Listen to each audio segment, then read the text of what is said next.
enjoyed an absolutely perfect day. It was rainy and cold the last couple days, but it's beautiful right now. BC won the toss, and they defer to the second half. So they'll kick off and send it right through the back of the end zone. So we'll get an opportunity to see this SMU offense led by Kevin Jennings, who's been banged up a little bit. Before we do that, though, why don't we send it down to the third member of our crew, Kendra Douglas, down on the field for more on SMU.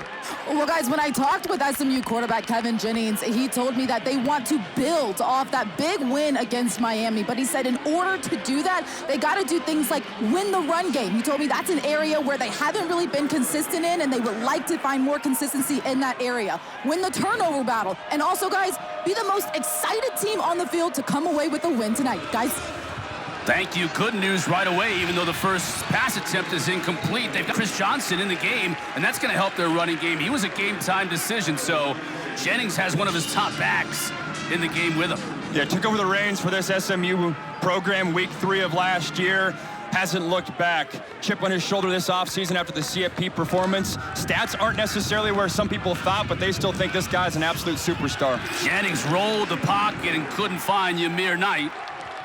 It'll bring up 3rd down and 10. Who do you like on this offense for SMU? Yeah, this is a Mustangs offense that has some weapons out wide. The 2 tight ends, R.J. Maryland, Matthew Hibner, both NFL type of prospects. Then receiver-wise, Jordan Hudson is a bona fide receiver one. Romello Brinson's very much 1B. And then T.J. Harden, the big back transfer from UCLA. Like Kendra said, they got to get him going. Jennings, now the pocket collapses, and Boston College gets to him. Edwin Kalenge was the first to get there, and it's a great start for the Boston College Eagles on defense, forcing a 3-and-out. And it's a BC defense that struggled to get pressure on the quarterback all season long. Kalenge getting off that edge, 15 as well. Q Hutchins getting those 2 edge rushers going for BC is something they've missed this season. Big factor in today's game. Wade McSparron will punt it away, standing at his own 3. So Charlie Camella will have an opportunity for a return here to give the Eagles outstanding field position. Camella calls for a fair catch at the 37. He makes it, and that's where we'll see this Boston College offense, led by Grayson James, started the year with Dylan Lonergan, transfer from Alabama as their top quarterback, but about mid-season they decided to go with Grayson James. Yeah, and he started this game last year. He's no stranger to coming in reserve. Came in for Thomas Castellanos last year. This year they started with Dylan Lonergan, like you said. Big question in today's game, where's that hip pointer? He's been dealing with an injury. His mobility is very much a factor in his game. They need him healthy. He's going to carry it here on 1st down and has a lot of room to run. Gets down, cognizant of that health. After a gain of about 9, who do you like on this BC offense? Yeah, it's a lot of the same weapons that SMU saw last year. Jeremiah Franklin's a talented tight end. Reed Harris was the leading receiver a year ago. Lewis Bond leads the ACC in receptions. And then Richard and McDonald, the 1-2 punch in the backfield.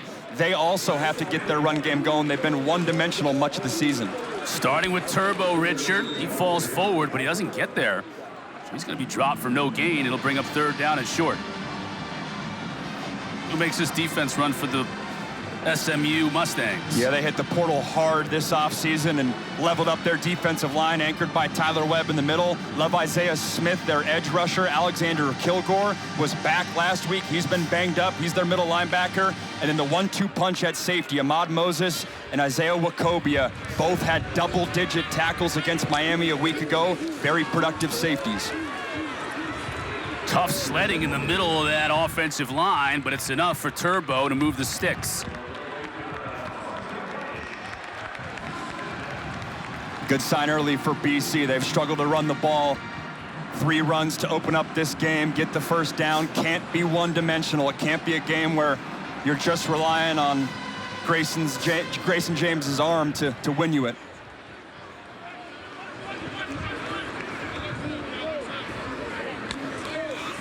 James fakes the pitch. Now he passes it out to Turbo, and it's low. Couldn't handle it. This SMU defense, interestingly enough, is 2nd to last in the country in pass defense, but they're leading the country in forcing turnovers. Very opportunistic. 22 on the season. Key point there, 8 of which happened in the red zone. very much part of their identity, speaks to the safety play that they get. And obviously very important for BC. Cannot turn the ball over. That really decided last week's game versus Miami. They won the turnover margin 2-0.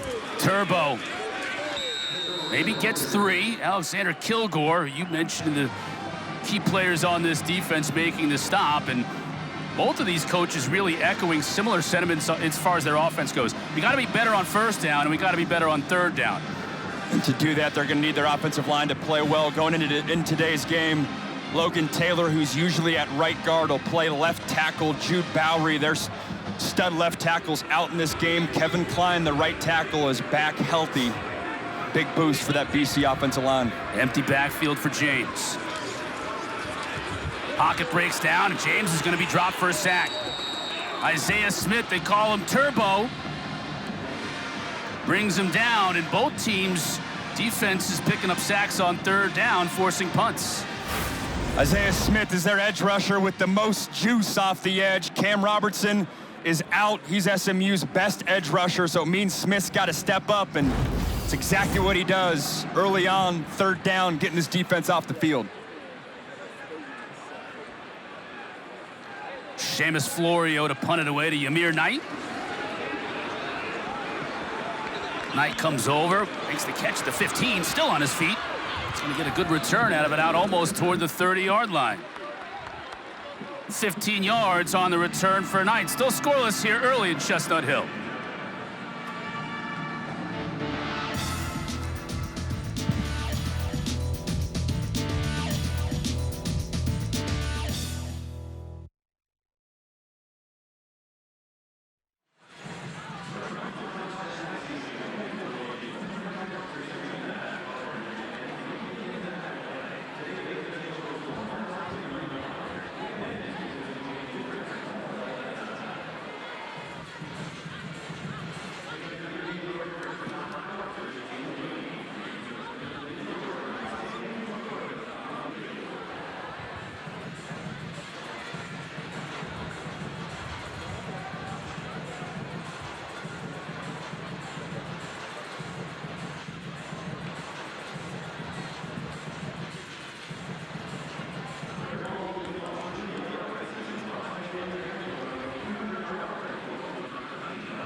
Scoreless early in Chestnut Hill. This SMU offense averaging 277 yards passing per game. That man right there, Jordan Hudson, number 2. You see the arm brace on his left arm. Injured his elbow. The first play of the game of the season in the first game, but he's back now, and he had his best game of the year last week. Really strong 2 of the past 3 weeks. I mean, he is very much a receiver 1, very much a NFL type of prospect. You can see it right there. Not ideal for a receiver, but healthy now, and they like where this offense is at.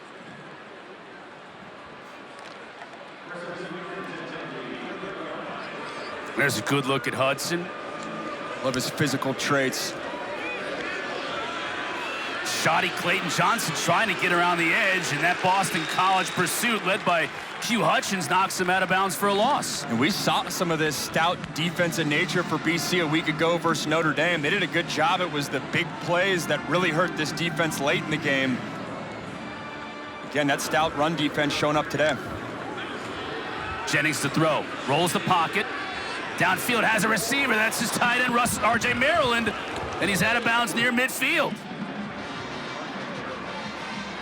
You can see right away the tempo that SMU is going to use. Very much an identity of this Rhett Lashlee offense.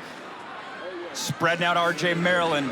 He's a tight end, but can operate like a big receiver. Shoddy, big hole to run through on the right side. Lowers his shoulder, picks up an extra couple. It'll be a gain of 8 on first down. Again, you're feeling this tempo. You can sense the Boston College defense on their heels. Really going quickly. Jennings to throw, the play action. Steps up in the pocket, has a receiver, but out of bounds. Tried to hit Romello Brinson.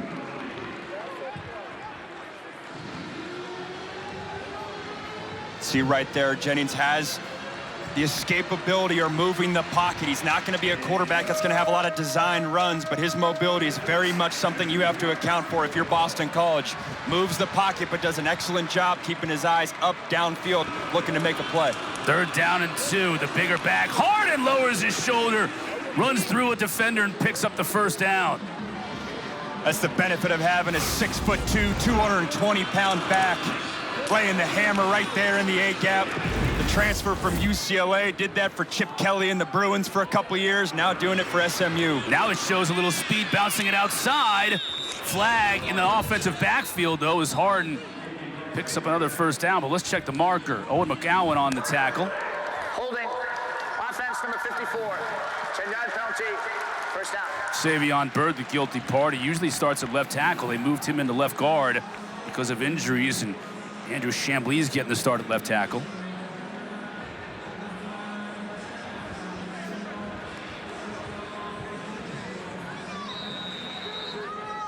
If you're Rhett Lashlee, so much you want to establish this run game for both these offensive coordinators. Don't want to be one-dimensional. Jennings quickly out to Hudson. Breaks free inside the 20. Now he's got one man to beat all the way down to the 1-yard line. That's very much an extension of their run game. Just spit it out to Jordan Hudson. He can use his physicality. It was interesting, though. He slowed up at like the 10-yard line. I think he thought he was going to truck stick the BC defender using that physical nature. I think he had a touchdown there if he was going full speed. And Derrick McFall, touchdown. Was able to get into the end zone, and SMU on the road strikes first in this game on their 2nd possession.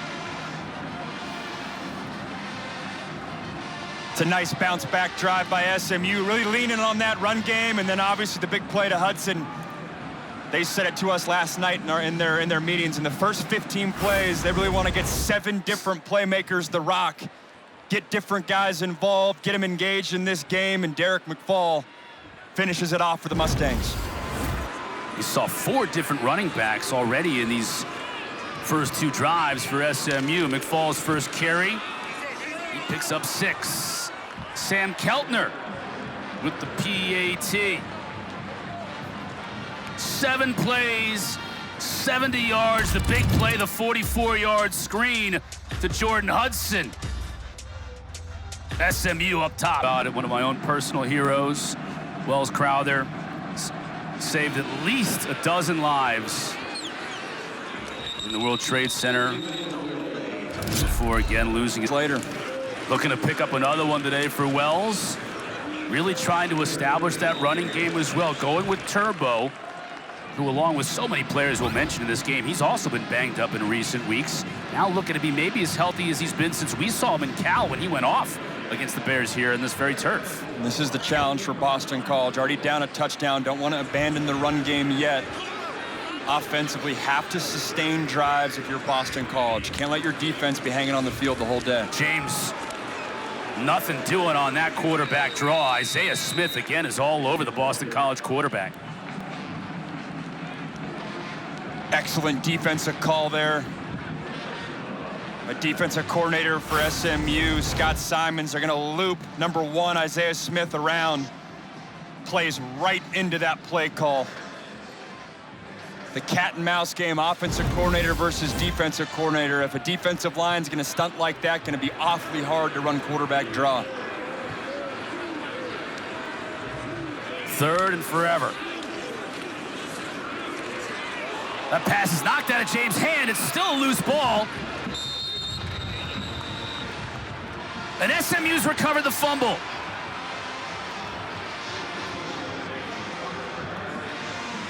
Ahmad Moses recovered the fumble. DJ Warner was the one who knocked it away. And the trend continues for the Mustangs. And the pass rush continues as well. The question will be, was Grayson James's arm coming forward? It definitely was close. They let this play on, but what an excellent pass rush by DJ Warner. Utilizes a spin move. At first glance, that does look like ever so slightly that arm was coming forward. Patting the ball there, has full control. That, to me, again, it's a technicality, but that does look like the arm was going forward while he did have control of the football. A little bit of that push motion at the end. John Bush is our replay official today. He's looking at it. Consultation with our referee, Mike Roach. If the ruling on the field stands, it'll be the 9th fumble recovery of the season for SMU. That's 5th in the country entering today. If it's overturned, it'll bring up 4th down. Got a fan base here that's very familiar with the old tuck rule. Being in Boston, what a huge play that'll be for Bill O'Brien, though.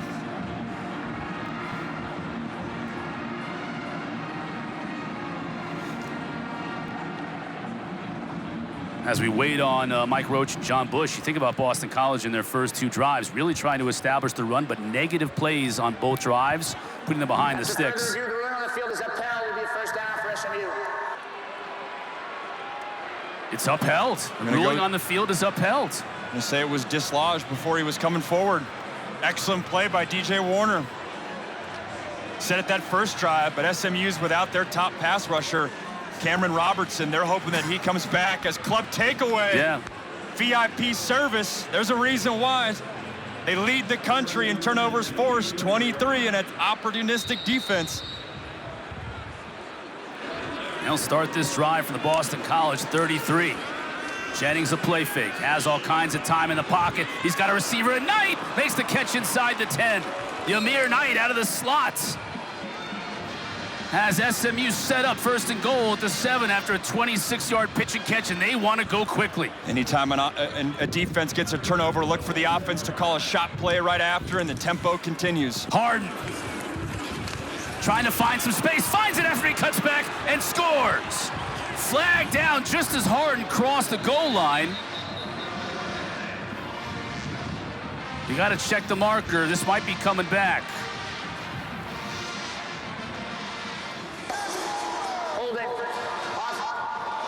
Holding. Offense number 64. 10-yard penalty, 1st down. Joshua Bates, the center, called for the hold. It'll negate the score.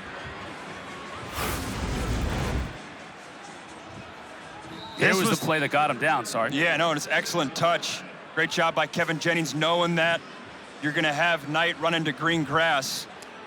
I said it before, but it's always an offensive coordinator's dream or a play caller's dream. Anytime you get a turnover, huge momentum swing and an opportunity to call a shot play. Jennings, pump fake, goes to the end zone. Just out of the outstretched hands of Jordan Hudson. Mari Jackson in coverage. Watch that battle all day long. Jackson back from injury, covering up on Jordan Hudson. It's a great sign for BC fans. Amari Jackson's been out most of the year. He's their best corner. He's back. He's going to be tracking number 2 all day long. I think there may have been a miscommunication on the route concept there for SMU. They had both the tight end and Hudson running vertical right down the same lane. Hudson's trying to make up for the touchdown that I think he feels like he should have had that that second drive, last possession. Again, Jennings to throw. Tries to get it to his back out of the backfield. That's Shoddy. Makes one man miss, still on his feet. Banged out of bounds at the 2. Omar Thornton, every time every time he hits somebody, it's like a truck hitting you, and Shoddy is a little bit woozy. Thornton really brings the heat. That was a collision at the 2-yard line. And Shoddy Clayton Johnson is slow getting up to his feet.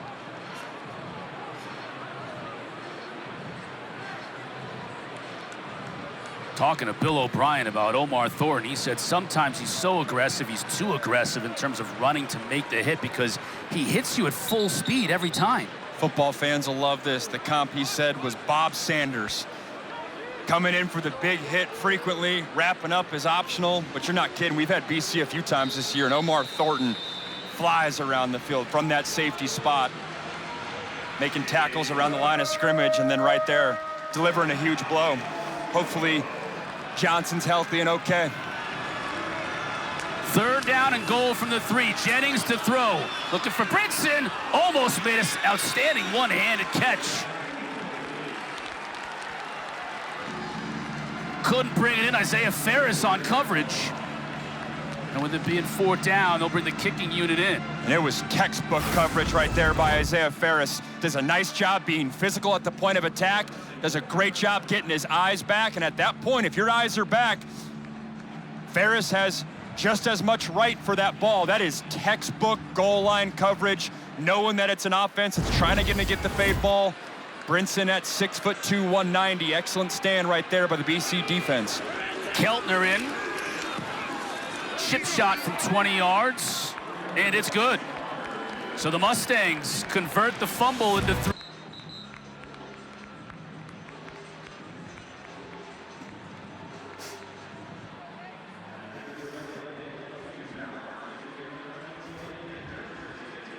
SMU's Shoddy Clayton Johnson was looking for the pylon on this play when he met Omar Thornton. Coach O'Brien said is coming off his best game of the season. That was a big hit. Thornton saving the touchdown. For more on Shoddy Clayton Johnson's condition, let's send you on to Kendra. Well, guys, I was right there when that hit happened. He was woozy to get up. He was reaching for the officials' hands to help him up. They finally got him into the tent where he was looked at. Some of his teammates came to look at him also to give their respects, and we just saw him walk into the locker room. So we'll keep you posted on his status. Yeah, guys. Appreciate that, Kendra, walking and running to the locker room. So that was a good sign for Shoddy. After the turnover, it's 10-0. It was a bad break for BC as far as that turnover goes, but no one's going to cry for them. They're down 10 here early. What do they got to do offensively? It's a huge drive, and I think 3rd drive of the game, Lewis Bond, their star receiver, doesn't have a touch. James doesn't even have a completion. Got to find 11. Lewis Bond in the slot. Get him an easy catch. Allowed 3 sacks already in this game. SMU showing a little bit of pressure here.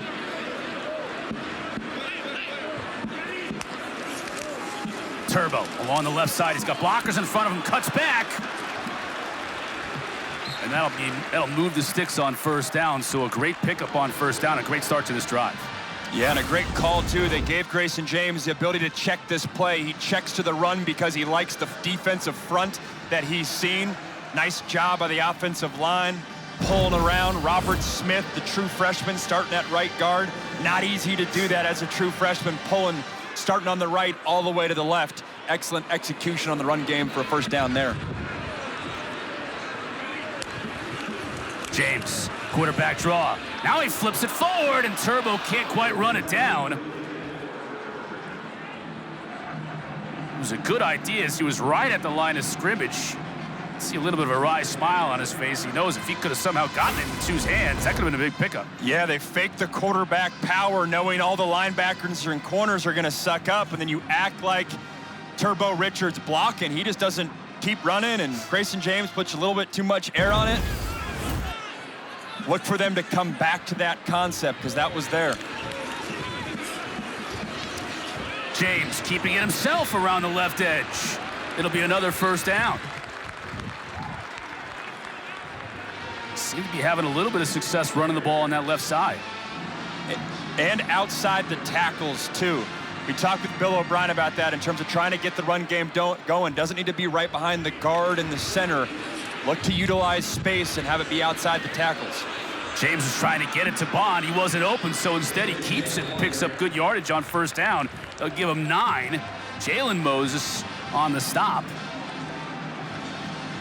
It's a good sign there, too, with the half slide, half dive there with a hip pointer. That might be awfully uncomfortable, but no signs of him wincing or anything like that getting up off the turf. 3 runs for 30 yards on this drive. Now between the tackles, Turbo will pick up the first down. Kilgore on the stop. We can tell right away in this first quarter what the emphasis is for this Boston College offense and their offensive coordinator, Will Line. Run the ball. It's 3rd drive in this game, and Grayson James does not have a single completion. And this is a Boston College offense that has had success through the air. Their kryptonite's just been that they're one-dimensional. James fumbles the snap. And SMU recovers again. Ahmad Moses again. And for the 2nd consecutive drive, it ends with an SMU fumble recovery. And this drive looked a lot more promising than the last one. Let's see this snap. It's by his left knee. It's definitely low, but as a quarterback, that's one that you'd like to have. Ahmad Moses from that safety position, they're bringing him close to the line of scrimmage, so he's right there. And once again, the confetti from Club Takeaway alive and well here in Chestnut Hill. That's a backbreaker, though. You had momentum in that drive. If you're Boston College, run game was working, and then a bad snap. Absolute killer for momentum. Jennings fakes to Harden. Wants to go downfield. Just overshoots his receiver. That was intended for Yamir Knight. Flag back in the backfield. Holding. Offense number 84. 10-yard penalty. First down. That's a tight end, Trip Reardon. Back-to-back drives where they get a turnover and then SMU's out for blood, taking a shot play down the field. It's also back-to-back drives where they've had a penalty to back them up. Yeah, it feels like we're feeling this Boston College pass rush a little bit more than we've had in the month past. So it's 1st and 20 after they march off the holding call. Empty backfield for Jennings. Looking to throw quickly on the slant, has a receiver. That's Jalen Cooper, the freshman. And another flag down on the far side.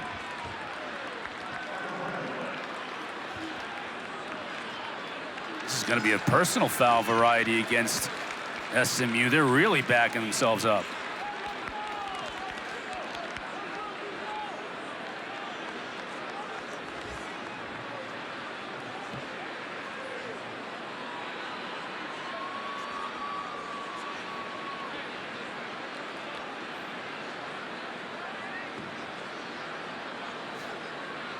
Got SMU 3 penalties for 30 yards. Boston College, Personal nothing. Foul, face mask.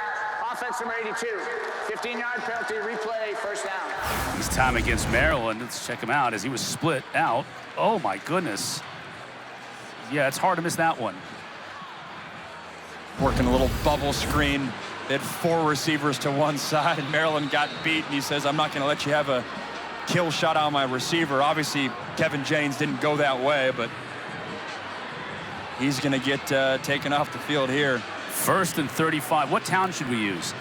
Yeah, it's always like how about 1st and Revere? I'd spit the ball out to Jordan Hudson, one of those quick hitters, and see if he can do something with it after the catch, get to 2nd and manageable. Jennings rolls the pocket. He might see what he can do on his own. Trying to make men miss. Gets down to the 30, 29.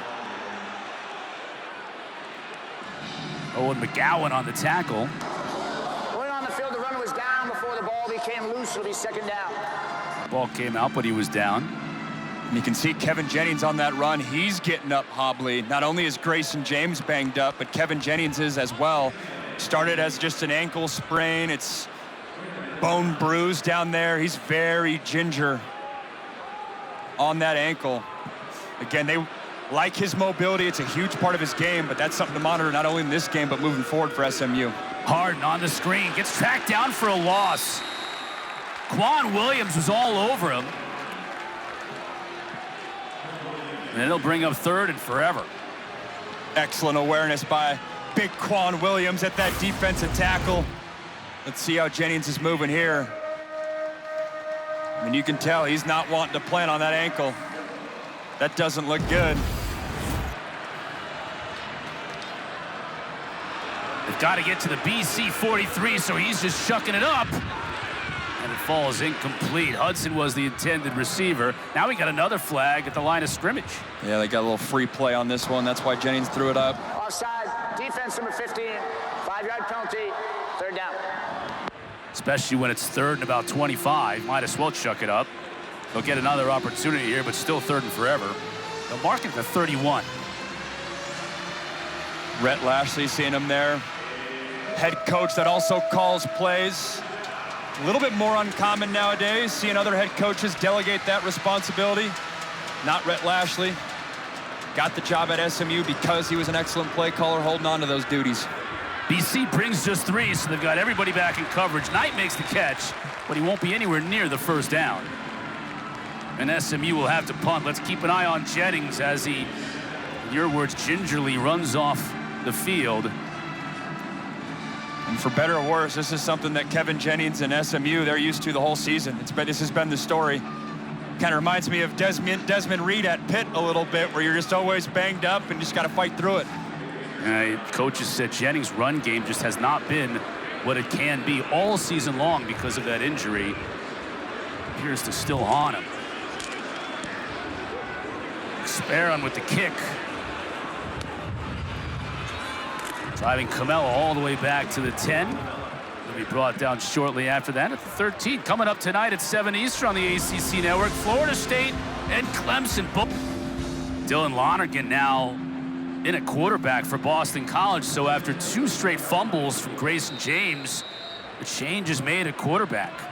This is interesting because I don't think Grayson James was playing poorly. It must be Bill O'Brien again, low snap, feeling like they could have had more opportunities this last drive. Turbo Richard trying to make something out of it, and he does. It's actually a good individual effort by Sue and White to make something out of what was almost another disaster. To me, more than anything, it's just looking for a spark. Not necessarily that Grayson James did anything wrong. Boston College calls his first time out of the half. And now we got it. Boston College is calling a timeout to somehow get this thing straightened out. You can see Bill O'Brien in there letting his team hear it. You're Bill O'Brien. He's in back-to-back low snaps, maybe a little hot. Bill O'Brien's hot as well.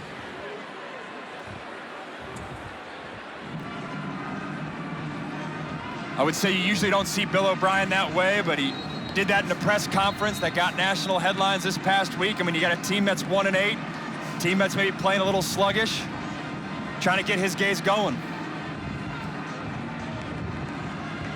There you see Lonergan's season numbers. Started all but 2 games for this team, including last week against Notre Dame. There's Grayson James. So Bill O'Brien still trying to figure out his quarterback situation. Turbo picked up 5 yards on first down. And another opportunity here. Net and dropped. Really nice open field tackle that time.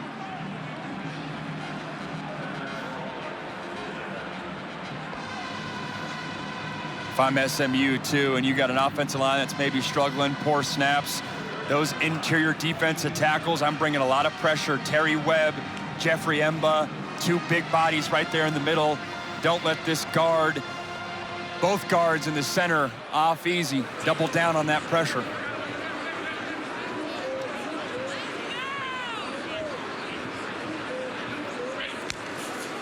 Lonergan to throw. Chudzinski, the freshman.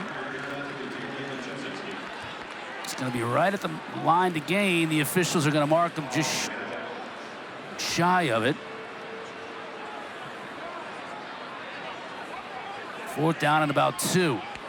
This will bring on the punting unit. You had the bad snap on 1st down, average run on 2nd down, and then a 3rd down call that just doesn't get you there. Another 3 and out for this BC offense, and inefficient drive again. Florio to punt it away. A bit of a squib punt that's going to take a nice Boston College bounce. Out of bounds at the 34. O'Brien is still hot. We're going to chat with him when we come back here in Chestnut Hill. 2 seconds left to go in this 1st quarter. It's going to be a fun interview for Kendra. Get coach in a bright mood.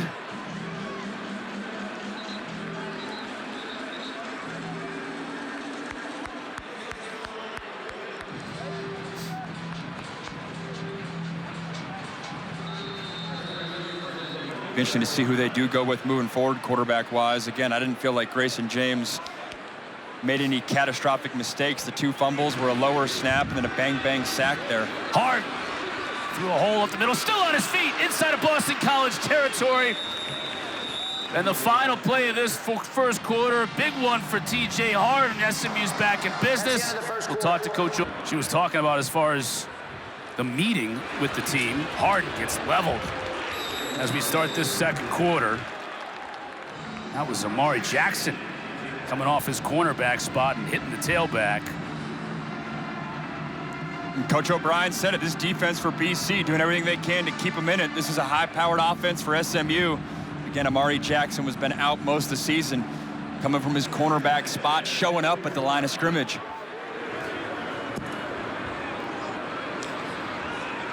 Jennings to throw.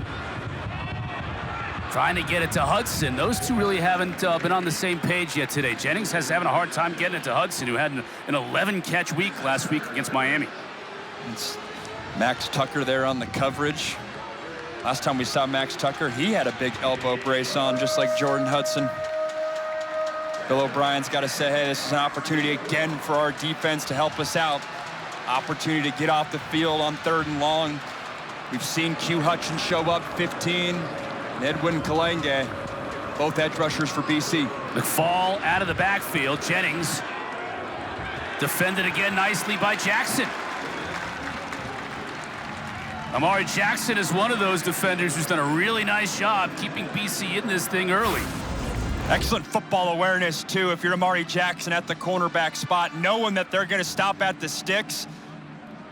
Tight coverage, not holding. Gets a pass break up there, and you're a little bit no man's land if you're SMU.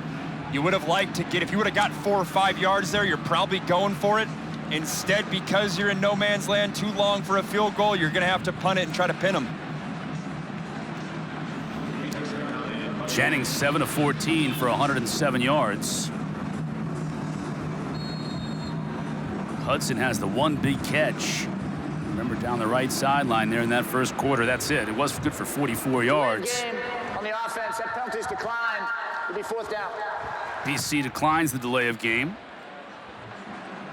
SMU likes their 56-degree wedge rather than their 60-degree wedge. BC's not going to let them have it. Let's see if McSparron can put this thing coffin corner.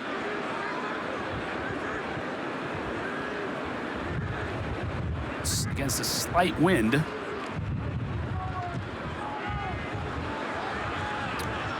that one is going to find the end zone.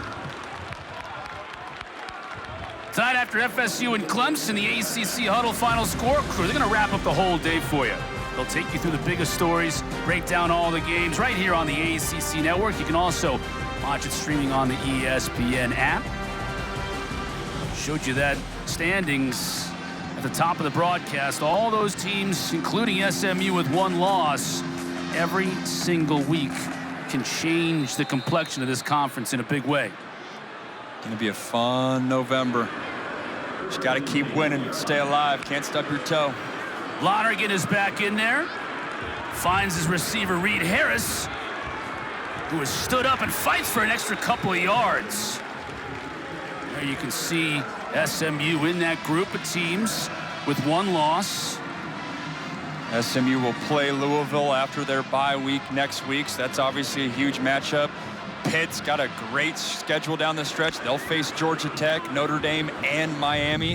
Hardest stretch of any of the ACC teams left. Georgia Tech will play this BC team who's got something going here with Harris. Second play in a row. The big wide out from Great Falls, Montana, pulling it in. And we're seeing BC into SMU territory. And we're seeing his physicality. He was the leading receiver for this BC team a year ago. 4 catches for 78 yards. This drive, it's really the first time we've seen the pass game open up. Lonergan's going to do it with his feet.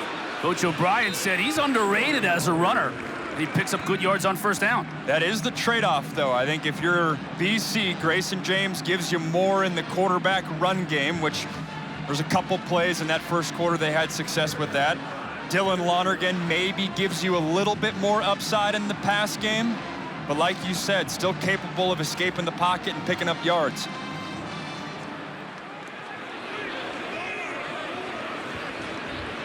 O'Brien said they just got to do better on first down, and they're doing that right now. Giving themselves a chance. Jordan McDonald getting some run at tailback. Gives you a little bit of a different look than Turbo Richard. Turbo's 5'8". McDonald's 6'1". Both very good catching the ball out of the backfield. But it'll bring up third down and short. This is the area, 3rd and 3 if you are going to pass it. Lewis Bond, 11. There's a lot of those option routes in the slot. There's 3 receivers to the bottom of the screen. He's the top of the bunch.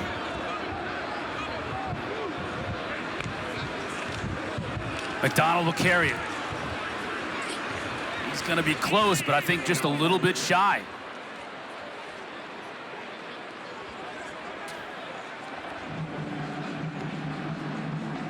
Here, if you're BC, you have to go. No hesitation from Bill O'Brien right away. He subs in what looks to be 13 personnel. I believe there's 3 tight ends on the field. Yeah, 3 tight ends. You got Ty Lockwood in the slot motioning. He's a tight end. Turbo gets hit initially and then does just enough to move the sticks. Good second effort by Turbo Richard. Took a pop, leaned forward, and there'll be a first down for the Eagles. It's a nice second effort here by Turbo Richard. You get met in the A gap, and right there, the second he starts to fall forward, that second push left no doubt that he got the first down.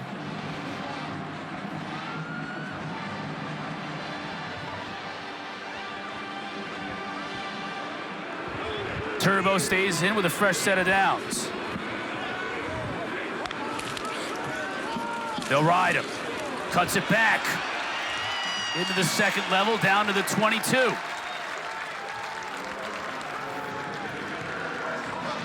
Nice vision by Turbo Richard. They're going to pull the left guard around Eric Doherty. And then Turbo Richard trying to push the right side, feels the crease to the left side. Nice balance here in this drive if you're BC. Lonergan to throw. Has a pocket, steps up, he can run. Got a lot of room inside the 20, slides down at the 10. They'll mark him down at the 11, another 11 yards, and another first down. Another tempo push right here. BC giving SMU a little bit of taste of their own medicine. Again, low snap handled by Lonergan.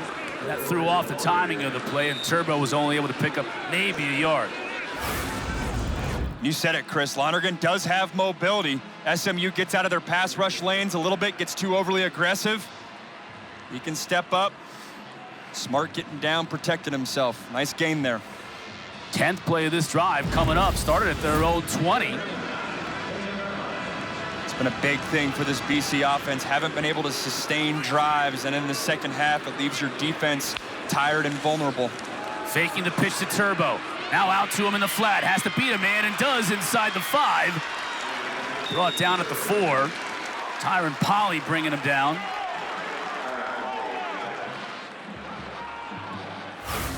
It's a nice move here by Turbo Richard right when he tacks the ball. Little shimmy there, gets an extra 5 yards, keeps this offense on schedule. Heavy dose to Turbo Richards this drive, which is a good sign. Coming into this game, he was banged up. He's had a shoulder injury. No sign of that today. They can pick up a first down at the 1. Turbo started in motion, now back in the backfield. Lonergan looking to throw. He and Bond are not on the same page, and that dangerously falls incomplete. As Speedy Nettles was out there, and if he would have picked that one, he'd have been able to show off his speed, and maybe 98 yards later, it paid her, but it falls incomplete. This is the first target of the day to Bond. Yeah, an absolute shot on Dylan Lonergan there. Good pressure by SMU in that defense. You said it, though, miscommunication. Lonergan expecting a quick little out to Lewis Bond, and Lewis Bond was going more towards the back pylon. Bill O'Brien knowing how potent this SMU offense is. Field goals is not going to win you this game. He's going for it here on 4th and 3. Lonergan to throw from the pocket. Now he rolls right. Has a man in the back of the end zone, just overshoots his tight end, Jeremiah Franklin. And SMU holds. BC turns it over on downs. Good looking drive. Ends with a goose egg on the scoreboard. They had Jeremiah Franklin open, back of the end zone.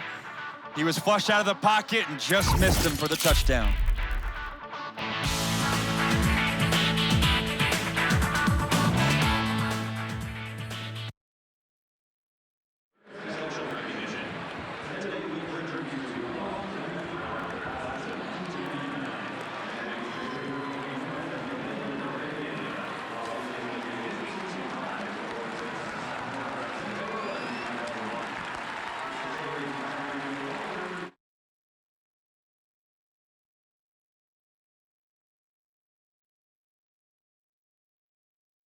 In the spotlight today, forcing 2 turnovers, 3 sacks. Boston College still yet to dent the scoreboard. Yeah, a little pass rush on the first one by DJ Warner, and then a low snap. Ahmad Moses, who had a big game last week against Miami, sparking up club takeaway, even though it's only noon. Alive and well for the Mustangs. Jennings, good sign for SMU fans. If you remember, he was shaken up a little bit, hobbling in the last possession. Carries it himself, just trying to get a little breathing room. Rhett Lashlee was telling us yesterday that, you know, Kevin Jennings in the bigger games where they have to have it and it's close, you can do about 6 to 10 design quarterback runs. Only like doing that when they have to. Kevin Jennings only 6 foot 190. Harden tries to pound his way up the middle. Picks up about 3. Kalenge on the stop. Got an injured Boston College Eagle on the play. Timeout on the field for an injured player of the defense. This would be a huge loss for BC. It was Quintavious Hutchins, their best edge rusher, got rolled up on late. Play was pretty much over and his leg just got caught in the pile. With a pass rush that struggled this season, he is their most athletic guy. See it on the right side. They're going 15 in white, right there on that left leg. See a little hyperextension there. Put a lot of responsibility on Q Hutchins this whole year. Had to replace Donovan Ezeraku. We'll take a quick break as they continue to attend to Q.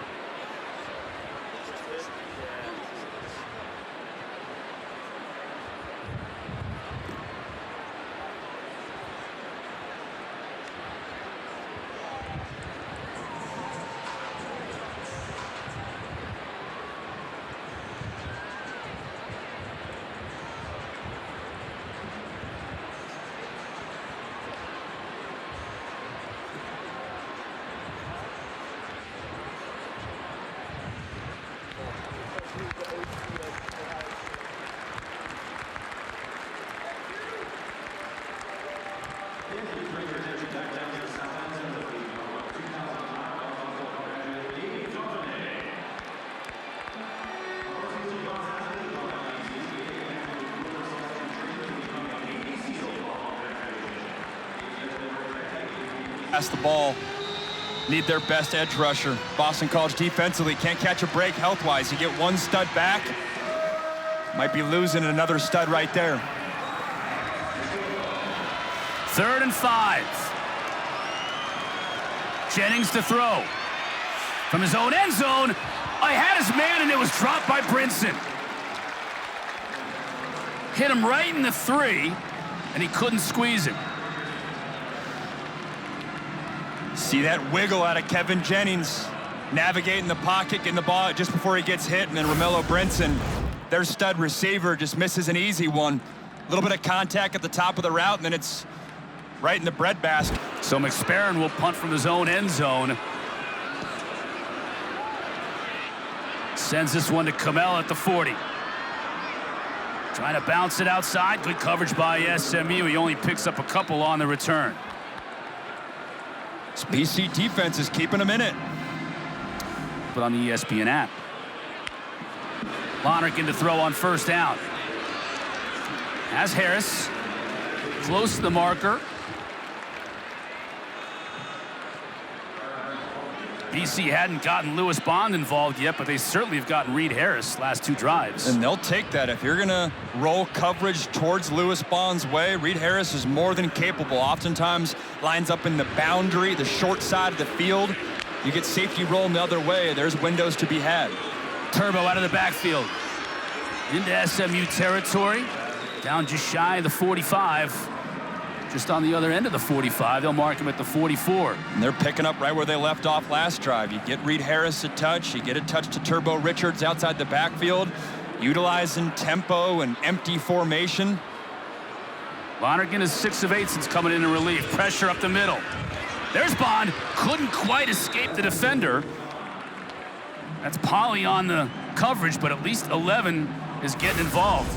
And an excellent tackle by Pulley at the end. They use this route a lot. Little more of an option look by Lewis Bond. You'll see him break out like we saw there. You'll see him slant towards the middle of the field and also hitch down. Lonergan. That time Franklin is tied in. Another 1st down. Last 2 drives have been outstanding for BC. They just got to figure out a way to put points on the board. And I like how they're using tempo. If you're Bill O'Brien, offensive coordinator Will Line, you know, you get after your group in the huddle. Sometimes going tempo allows guys to think less and just play. Lonergan directing, wanted to get a block. Instead, he gets it to Pugh. And Pugh with a nice gain. Looked like initially he was directing 88 and White to give him a block. Then once the defender came up to Lonergan, he just dumped it off, but we got a flag. Eligible player downfield on the pass. Offense, number 79. It's a 5-yard penalty. 1st down. That's a shame. It's always the tough spot if you're an offensive lineman. They're going to get Kevin Klein, the right tackle. Sometimes you see your quarterback feel like he's running, breaking downfield, so you're trying to go downfield to get a block and help your guy. Excellent play right there by Lonergan, but you get caught with an offensive lineman downfield.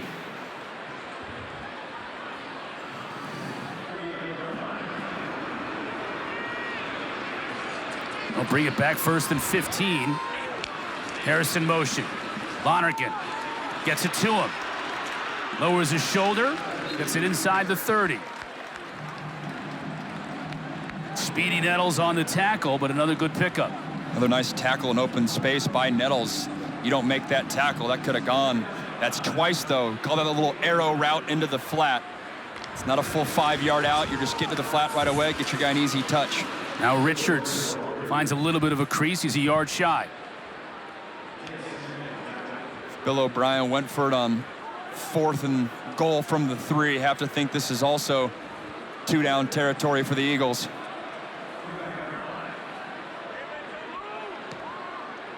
Boston College also struggling like SMU on 3rd down, just 1 for 6 on the day. It's always the conversation if you're Bill O'Brien to Will Line in the headset right now. Hey, if you don't pick this up, what's your 4th down call? What do you like? SMU takes its 1st time out of the half. Mustangs want to talk things over at the 4:32 mark. There's a good look at Rhett Lashlee. He's got to think, man, we've been in complete control this whole game. Should be up more than 10-0. It's the BC defense. It's been gritty enough to keep them in it. Here's the thing. You didn't take advantage early when you had an opportunity, when BC's offense was really struggling. Now these last couple of drives, this offense has figured things out a little bit. Yeah. I thought the change to away from Grayson James, the timing was a head scratcher, but it's unlocked a little bit of this passing game. Maybe just called more passing games. I feel like they could have got there with James as well, but Lonergan's arm opened up a little bit. Very efficient, 9 for 11 so far, 81 yards. No turnovers, did miss Franklin in the back of the end zone for what could have been a touchdown, but big picture, staying efficient, staying on the field, allowing your defense to rest. Lonergan to throw on third down. Trying to find Bond and just overthrows him.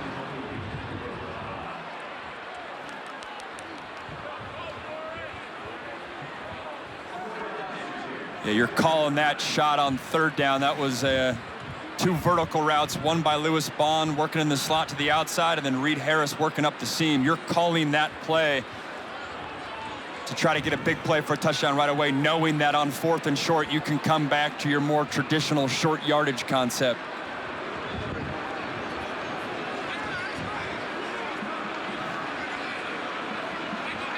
Using that motion with Richard to identify coverage. Is it man or zone? Pressure up the middle. Richard is there to pick it up. Lonergan gets sacked.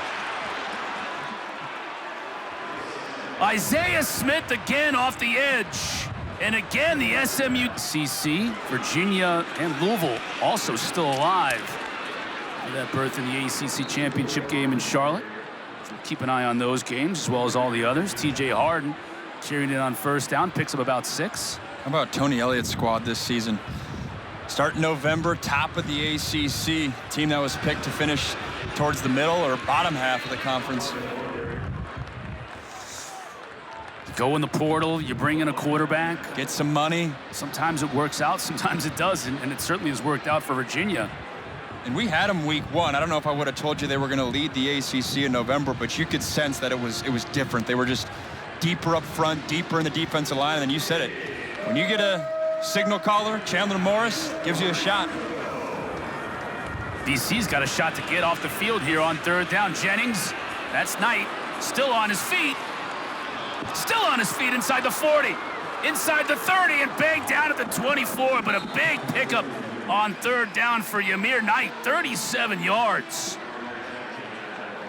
SMU goes empty formation, gives the keys to Kevin Jennings. He feels pressure off his right-hand side. They replace it with a little slant route, and the Mustangs are rolling. Now Jennings wants to go to the end zone. There's Hudson, touchdown.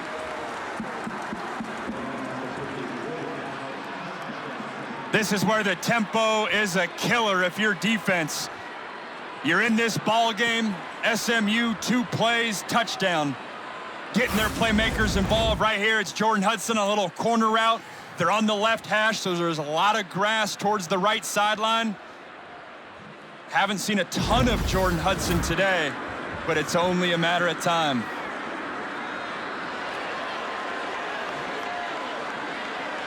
Well, he has 2 catches, and they've gone for 69 yards, and that score.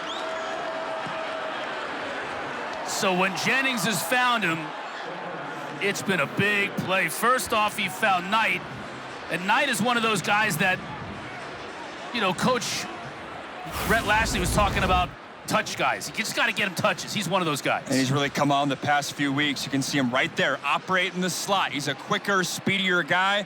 If you're going to bring pressure and try to heat things up on Kevin Jennings, it puts your secondary in a vulnerable spot. They take advantage of the one-on-one matchup there, and then right here, excellent design, wide open. That's just a tough matchup. If you have Jordan Hudson one-on-one with the safety with all that green grass, this dude is really coming along. They feel like he is as physically gifted of a receiver that they've had since Rashee Rice. Now playing with the Chiefs. That's good company to be in. This team can strike so quickly. Seconds ago, Boston College was third down on defense, a chance to get off the field.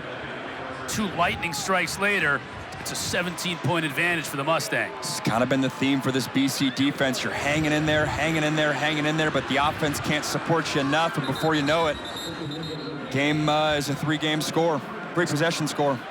So a big 3 minutes here for Boston College coming up. They've made the change at quarterback, starting the game with Grayson James. After a couple of turnovers, they turned over the reins to Dylan Lonergan. He's led them on 2 good drives, but both those drives finished up with 4 downs not converted for the Eagles. It's an offense with 5 drives in this game. They've punted, 2 fumbles that were given away, and then 2 turnover on downs. Lonergan to throw. Bond, you knew he was going to take a hit. He hung on now near midfield. And that was Ahmad Moses who was tracking 11, but 11 hung on. Most offenses get their big plays down the field from outside receivers running vertical routes. This BC offense gets a lot of their big plays down the field from those little seam routes to Lewis Bond, their sure-handed slot receiver.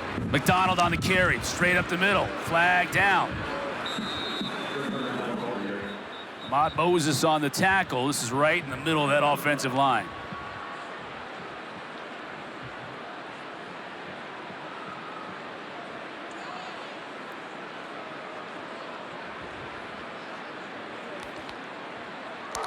Personal foul. Illegal use of hands to the face. Defense, number 55. 15-yard penalty to be added to the end of the run. First down. Wu Spencer. Hands to the face, and it's 15 yards. So we've seen this the last couple drives from BC. You start the drive off well offensively, you get some momentum, but then they've sputtered. I think the key here for BC is, can you find a way to come up with the big play? The longer that you're on the field, the more plays it takes you to get there, the more likely you are to make a mistake. Can they bite it off all in one play? McDonald. Tough 5 yards.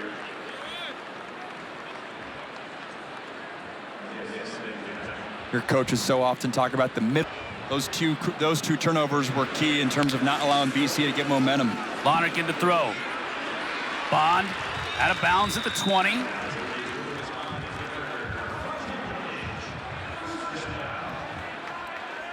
If you're BC, you're still utilizing tempo here, but at some point you got to start thinking about, you don't want to give SMU another possession on the back end of it.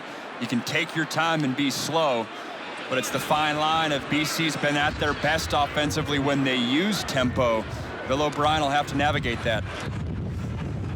McDonald lowers his shoulder, falls forward. Deuce Harmon on the tackle. They'll mark him at the 14. Bring up 2nd down and 5. They'll also mark him out of bounds too, so the clock will stop.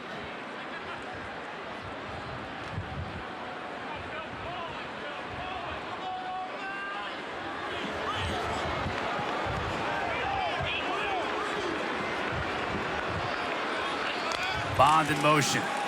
McDonald on the carry, tripped up in the backfield. Tyron Polley did a really nice job just getting a hand on the shoelaces of Jordan McDonald. He falls forward for maybe a yard. It's 3rd and 4. It's an excellent play right there by Polley. Nice call too by defensive coordinator Scott Simons. You're blitzing right into that counter run game. Lonergan hits Bond inside the 10, but a marker down right at the line of scrimmage.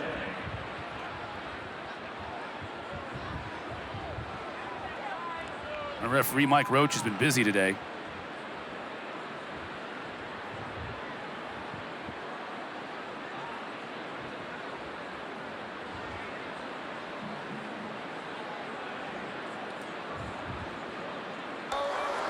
Encroachment on the offense. It's a 5-yard penalty.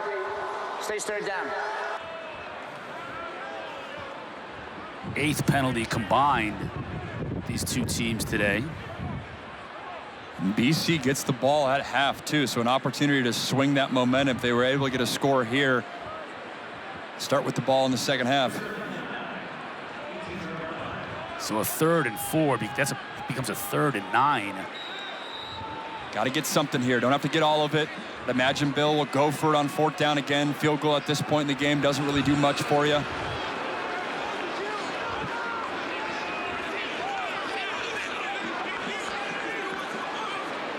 Bond in the backfield. Lonergan has time, can run it, steps up. Won't get the 1st down though.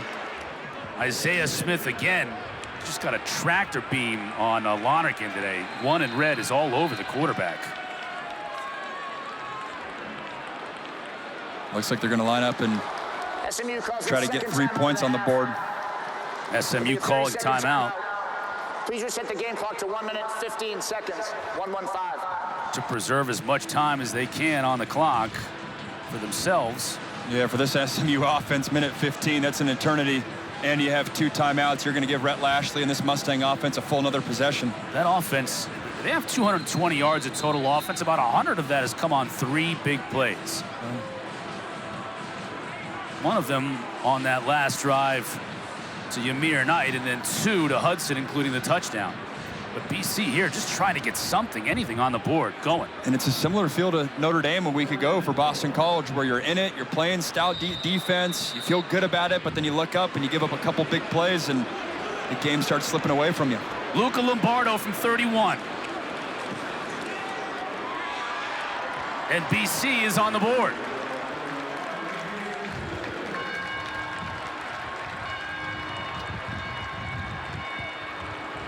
The Eagles finally able to finish a drive with points.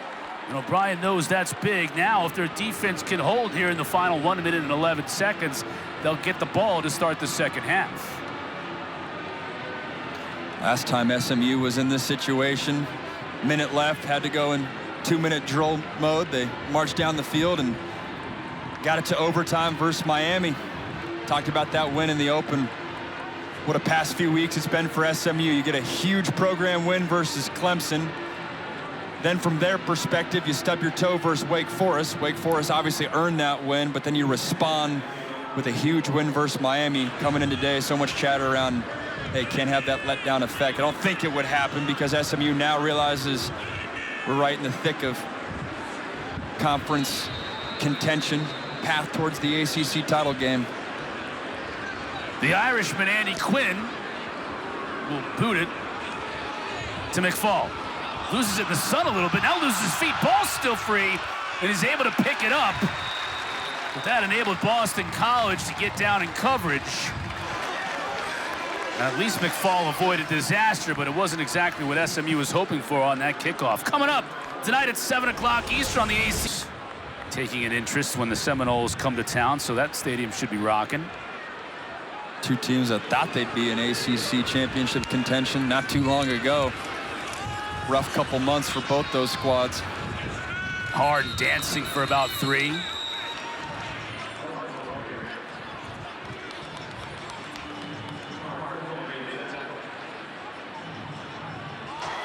Boston College takes its second time out of the half. It'll be a 30-second timeout. Please reset the game clock to 1 minute, 1:00. Thank you. So this is interesting. You saw SMU backed up, opting to run the ball on first down. They only got 3. Now it switches to Bill O'Brien calling the timeouts. He knows there's going to be limited possessions, or at least every possession's precious, down 2 touchdowns. You also, if your defense can be stout, SMU's somewhat backed up where you'd have to punt close to your end zone. If you can hold up here, maybe you try to block a punt, create a special teams big play. But yeah, a little bit of the gamesmanship here with a minute left.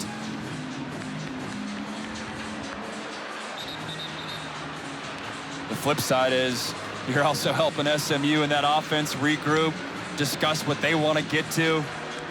How aggressive are you being here? Yep. I think with the success you've had, I would open it up. Trust Kevin Jennings, see if you can get a chunk play here and see if you can utilize tempo to float around and just get 3 points. That's the mindset. Keeping it on the ground with Harden. And he picks up a first down.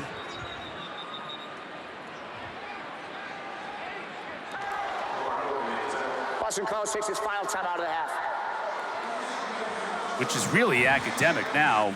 With a first down here, you use the timeout, but if SMU chooses to run out the clock, they're going to run out the clock. If they choose to be aggressive, now you've called a timeout and you've given them more time. And I still think if you're Rhett Lashlee, from your mindset, if you hand the ball off with how big TJ Harden is, and he's broke a few of those tackles, you could hand it off and still get a chunk play, especially if Boston College is playing more prevent defense. You see Rhett Lashlee right there, read his lips, says we got 1 timeout. He's walking his squad through the different scenarios. Again, the mindset is you're not necessarily trying to bite everything off, but if you can get towards BC's 30-yard line. You start getting into field goal range, but it all starts with just getting another first down. Jennings quickly out tonight. You saw what he can do with the ball in his hands. Another first down. That'll temporarily stop the clock. Eli Boykin coming back to making the stop, but SMU can go quickly as well. We've seen their tempo. It's about as fast as you'll see in college football. Jennings underneath, ball up in the air, almost intercepted. Owen McGowan had a hand on it, just couldn't quite bring it in. That's always the risk. Ball's a little high, trying to check that throw down. Owen McGowan almost had himself an interception. Nice coverage down the field. Jennings is forced to check the ball down. Little high, little hot. That's why Bill O'Brien's calling timeouts, is he's going to make a play.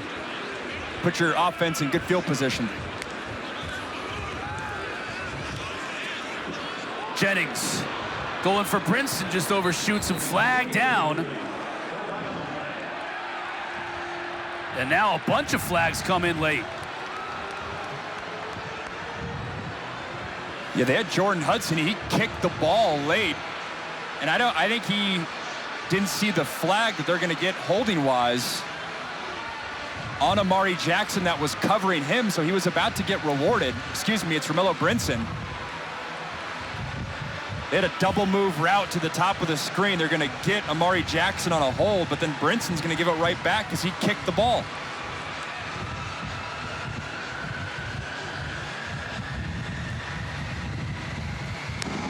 Holding. Defense. The 10-yard penalty being forced and carries an automatic first down. After the play, unsportsmanlike conduct, offense number 3. That 15-yard penalty will also be enforced. It'll be 1st and 10 for SMU. That's number 3's first unsportsmanlike conduct penalty of the game. Yeah, this is the 6th penalty of this first half against SMU.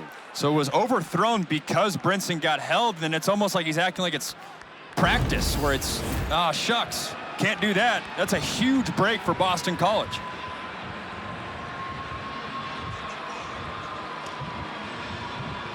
Brinson's a guy that had to carry the receiver room the first 3 weeks when Jordan Hudson was banged up. He'll have a shot at playing on Sundays. Very talented receiver. Jennings. Hudson trying to get out of bounds and trying to get a block, and does. Gets as much as he can and gets out of bounds. Took a late shot. The officials kept the flags in their pockets. That's 19 yards. It's excellent football awareness by Jordan Hudson. You catch a curl route closer to the hash, got to look to either get upfield or get out of bounds. He does both, utilizing the juke move to get to the sideline.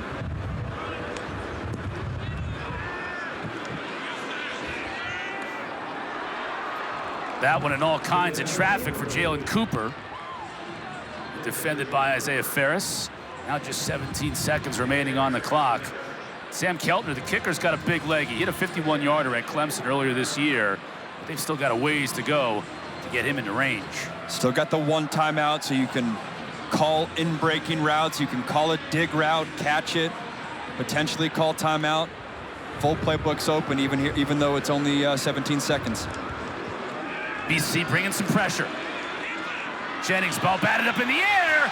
That one was picked off.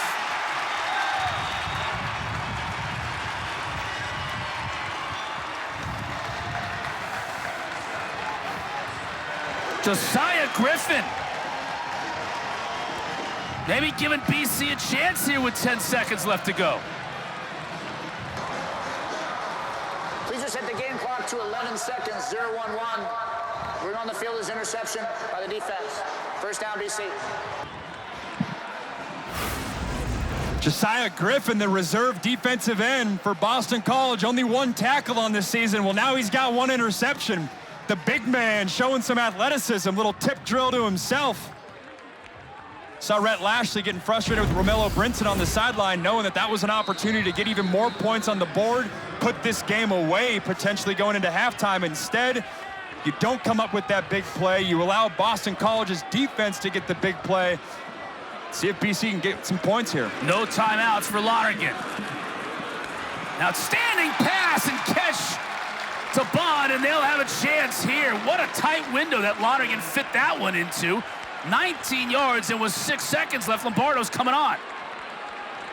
What a throw by Dylan Lonergan. The timing had to be accurate. There was a safety, a linebacker, and a corner all dropping underneath, and with 6 seconds, not enough time to try to get any closer. Don't want to risk just chucking it up to the end zone, so trying to get 3 here with Luka Lombardo, who's been automatic. This from 36. And he nails it. Just as time expires here in the first half, Luka Lombardo. And SMU defensively has given up yards, but they've found a way to get off the field when they need to. BC will receive this kick to start the second half. It sails over McCormick's head. Let's send you down to the field in Kendra Douglas. Well, guys, when I caught up with both coaches, they were both disappointed in their offenses. When I talked with SMU head coach Rhett Lashlee, he told me this offense is making unnecessary decisions. They got to clean things up, and they got to be better. When I talked with head coach Bill O'Brien, he kind of said the same thing. He said, look, this offense can't be stopped. They're stopping themselves. If they clean things up and move the ball, they can really get a chance to get on the board, guys. Find a way to get the ball into the end zone. They were opportunistic there to kick that last field goal at the very end of the first half to close the gap to 11 points. But they're going to have to score a lot more than 6 points a half to beat this SMU team. A little overthrow right there by Dylan Lonergan. I thought Dawson Pugh stopped running his route midway through. Ball was still high. Again, to Kendra's point, not the way you want to start. Open receiver there, got to take advantage. Turbo split out to the top of your screen. It's a good look at Dylan Lonergan. Bond trying to shake a defender and does enough to pick up close to the first down. He's going to be right by the 35, and they're going to give it to him. Good effort by Bond, who was completely out of the game in the first quarter. They really started finding 11 in the second. Yeah, they featured Reed Harris once Dylan Lonergan got into this game. Grayson James started a lot more quarterback and run game specific things. Lonergan in, opened up the pass game a little bit. Got to get Harris and Bond going in the second half. Pugh maybe gets a yard. Ahmad Moses, who they will just put all over the field, 3 in red. You know, you look at their 2 safeties. Isaiah Wakobe is kind of more that traditional strong safety, almost a linebacker playing safety, but Ahmad Moses everywhere. Yeah, it's a defense that does boundary and field safety. Moses will be the field safety, more of a can go center field, but then also roll into the box, and then Wakobe, a much bigger safety into the boundary where you're going to get a little bit more tackles. He's 6'1", 205. Both guys a week ago were double-digit tacklers. Underneath. It's his man. That's Franklin, the tight end. It'll bring up third down. See SMU sub out Emba and Webb. They're 2 big defensive tackles for third down. Put more athletic bodies in there.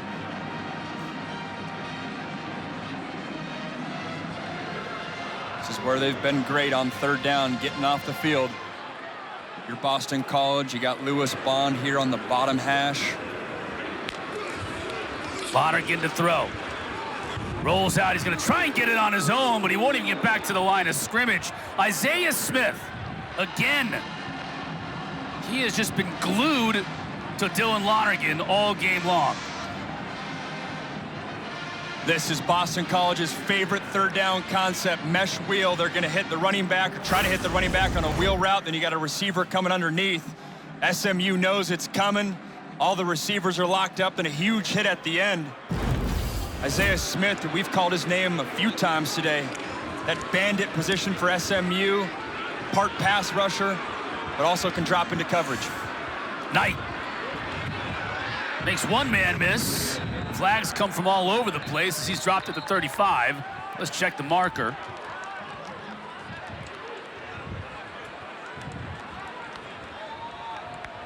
During the return, illegal block in the back. Receiving team number 3. 10-yard penalty, first down for SMU. Timeout. SMU will back up with their first offensive possession of the day coming up. Mustangs up 11.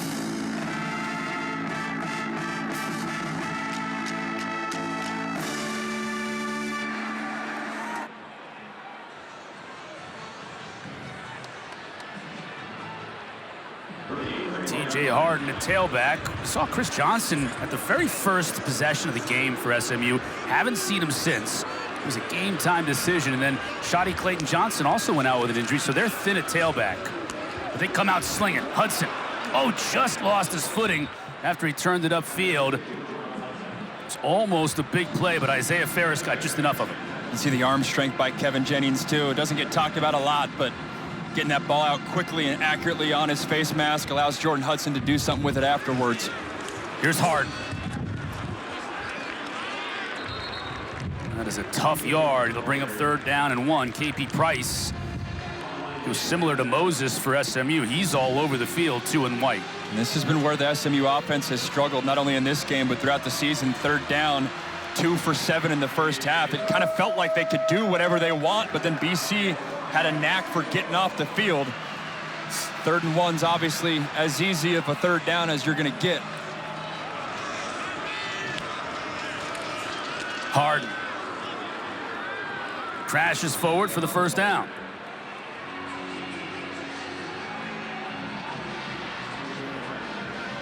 With that said about SMU's tailbacks, we're going to see a daily dose of Harden now for the rest of this game. Yeah, what a luxury it is to have him, just a bigger back, can wear on teams, especially the Boston College front 7 that's banged up and thin. Pressure up the middle. Price is going after Jennings. Couldn't quite bring him down, and Jennings is able to throw it away. KP Price almost got him. And Jennings again, a little bit gimpy. We saw a little bit of that in the first half. Yeah, seeing some of the mobility here. Luckily, he gets out of it. Have to think that KP Price may have hit that bone bruise on that left ankle. KP Price, one of the best defenders for this BC defense. He's moved all over the field. Safety, nickel, traditional linebacker spot. 69 tackles on the year, awfully productive. BC brings just 4, so Jennings has time, but way over the head of Brinson. And it's 3rd and 10. That one got away from him. Wonder if that ankle was bothering him in terms of stepping into that throw. And again, we find ourselves here, 3rd and long for Boston College. Their best pass rusher, Quintavious Hutchins, who was banged up in the first half. We saw him in the tent. He's back in this game, standing up on the bottom hash.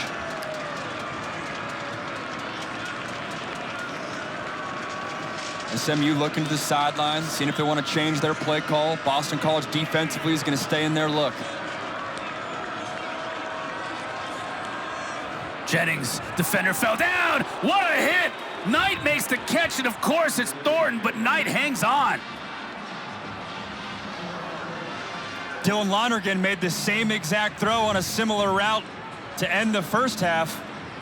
Kevin Jennings says, I'm going to one-up you. An excellent throw and catch. Incredible job by Knight to hold on to it. McCall. Flag down as Derrick McFall goes out of bounds. The officials scramble over to make sure there's no business afterward.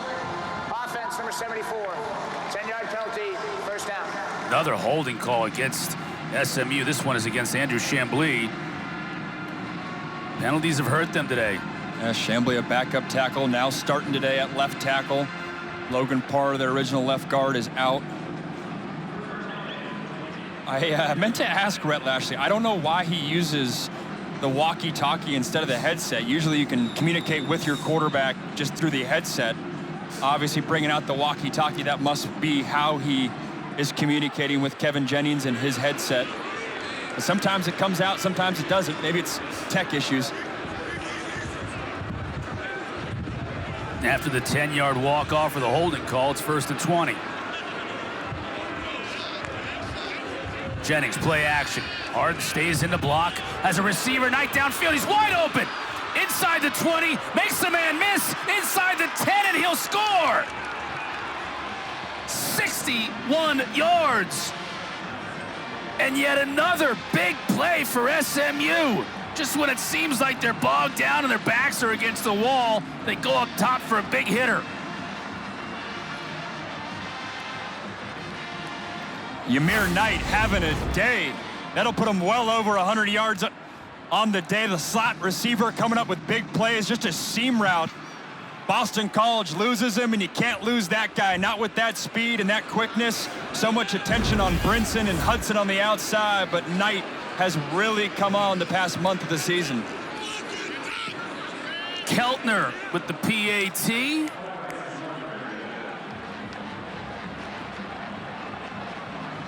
And Bill O'Brien, obviously a little bit disappointed. Big plays continue for the Mustangs. Yamir Knight puts 6 more on the board.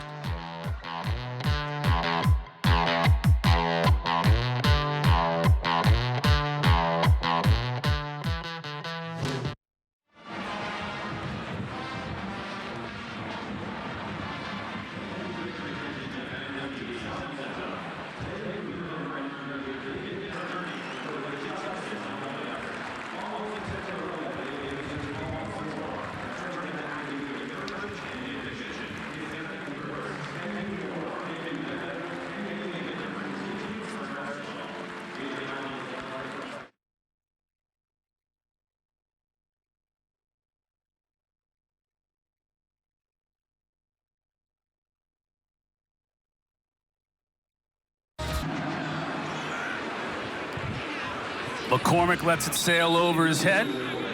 What happened on that touchdown catch? Yeah, they let Yamir Knight loose in the secondary. They're going to bring pressure here. Safety rolls down, and then this safety is way over the top. There's no one in the middle of the field, and SMU is able to take advantage. I think it's a busted coverage. You're expecting help in the middle of the field. No one's there. A lot of green grass, and Yamir Knight taking advantage. 6 catches, 157 yards in that touchdown on the day for Knight. 156, by the way, of the 350 yards of total offense on 4 plays for SMU today. They've hit him with big plays. Now Lonergan trying to make one of his own. Oh, he gets horse-collared. No horse-collar call, but just grabbed around the collar.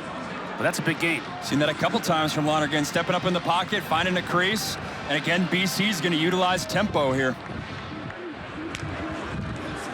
And low snap handled by Lonergan. Turbo Richard picks up 4. Wu Spencer on the tackle. BC had a lot of success with the outside run game, outside the tackles, closer to the sideline. A lot more with Grayson James in there. Went away from it because Lonergan allowed them to, well, they chose to pass more. I like that run style, though. Get outside on the edge, see if you can find a crease for Turbo Richard to cut up the field. Fake this time to Richard. Lonergan looking downfield into all kinds of traffic, and it's picked off. Polley inside of BC territory returns it all the way to the 39.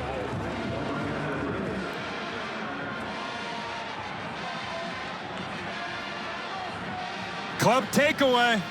Once again, Polley, the true freshman, at his nickel spot, coming up with an interception. Both BC receivers, the tight end and the receiver, top of the screen, you're going to see it here. They're right next to each other. It was poor spacing. You got 2 BC Eagles right there in the middle of the field. It allows both the safety, the corner to condense down. And I said opportunistic to start the game. I mean, it's just part of their identity. That's what this SMU defense is. Getting these turnovers. Yeah, they're going to run out of confetti if this keeps up. That is a big story in this game. And now SMU trying to strike quickly, but McFall couldn't handle the pass.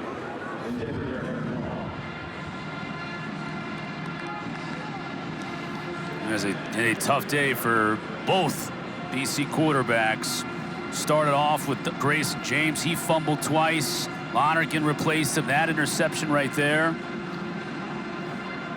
We had BC a few weeks ago. Their message to Dylan Lonergan was don't predetermine where you're going with the ball. You know, sometimes you see a coverage and you're saying the ball should be here, but if the spacing's not there, can't force it. Harden bounces it outside, and you see his power. Still gets a couple of extra yards. It'll bring up 3rd down and a long 3. The one thing about this BC defense, all these turnovers, 3 turnovers, they've only yielded 3 points off the 3 turnovers. They've hung in there, but they certainly have prevented the offense from putting enough points to keep them in this game right now. And this is a big 3rd down right here. And the theme in this season is you have fight from this BC defense, but as the game goes on and you get later in the ball game, have a tendency to wear down. Big opportunity to get off the field. Eagles bring just 4. Nice catch. Man, Knight is playing a game, isn't he? So tough, too. You have the athleticism in the slot. He just beat you on a deep route. Now he chops it down for a little out route down by the sticks. That slot position in a Rhett Lashlee offense, you mentioned it earlier, a little touch position where they're definitely going to feature you on 3rd and short, but even getting them more towards the backfield. Like, if I'm a slot receiver anywhere in the country, I'd want to play for that man right there. He gets you the rock. Harden steps over defender. He's starting to get going right now. Picks up 6. He's got to feel it, too. Some chunk runs there. Just lost his shoe, ran out of his shoe. That'll bring up another one of those touch guys onto the field. Derrick McFall, who usually lines up in the backfield, but he's similar to Yamir Knight. Another one of the guys, 0. You just want to get him the ball in a lot of space. Yeah, it's a position group for SMU. They like a lot of the guys they have. It's been somewhat inconsistent this season. You know, you had to replace Brashard Smith, now playing with the Kansas City Chiefs. Open void, a lot of touches that to account for. Now there's the speed of McFall. Hits the hole quickly, and they'll move the sticks.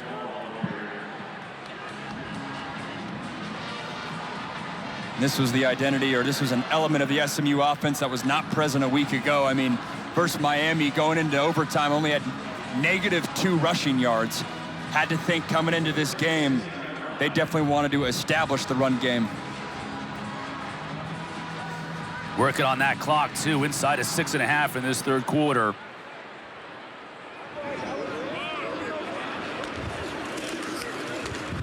McFall gets through the line of scrimmage. Picks up a long 4. Omar Thornton on the tackle.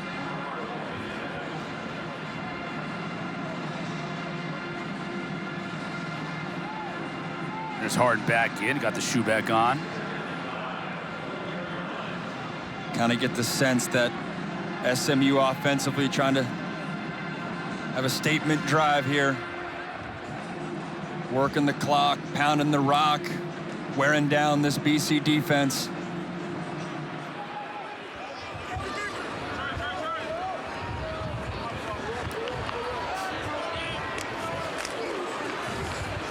They give it to Harden. Lowers his shoulder, runs through tackles all the way inside the 5, but a marker behind the play.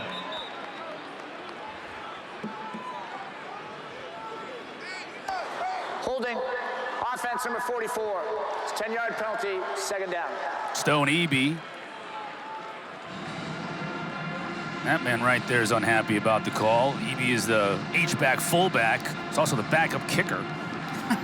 And read his lips and say, "Come on, Mike. Come on, Mike." I don't have a Mike on the roster. Maybe it's one of the referees. It I'm is not Mike sure. Roach. It's okay, the referee. There you go.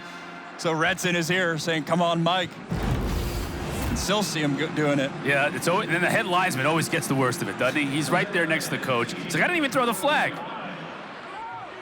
90 penalty yards in this game. That's the 6th holding call against SMU. Jennings quickly out. Hudson trying to make players miss.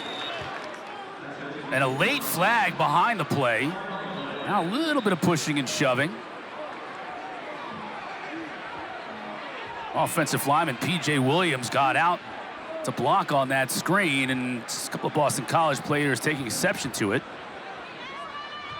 We have an injured player on the field.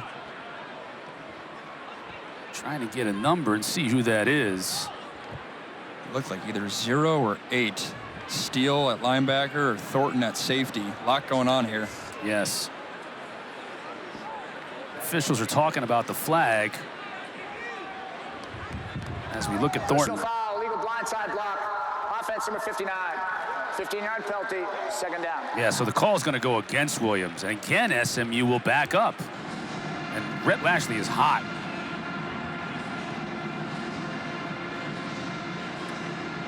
As Omar Thornton walks off under his own power, that's good. We'll take a break. We'll be right back. That's why he was so intense with the officials after these last 2 calls, but SMU really backed up. Jennings now faking it, hits his tight end Hibner. A lot of room to run inside the 10, and Hibner will score. 37 yards. The Mustangs hit him with another big play.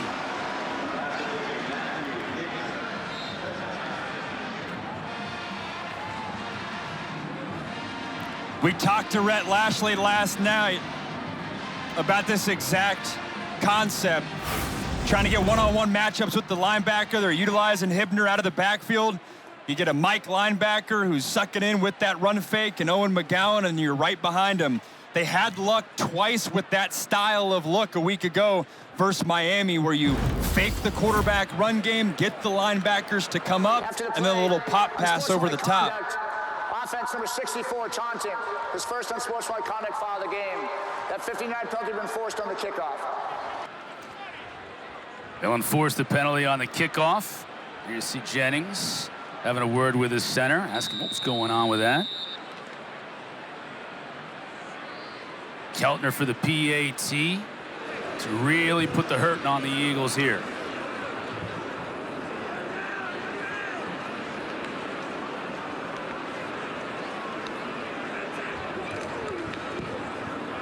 It's 31-6.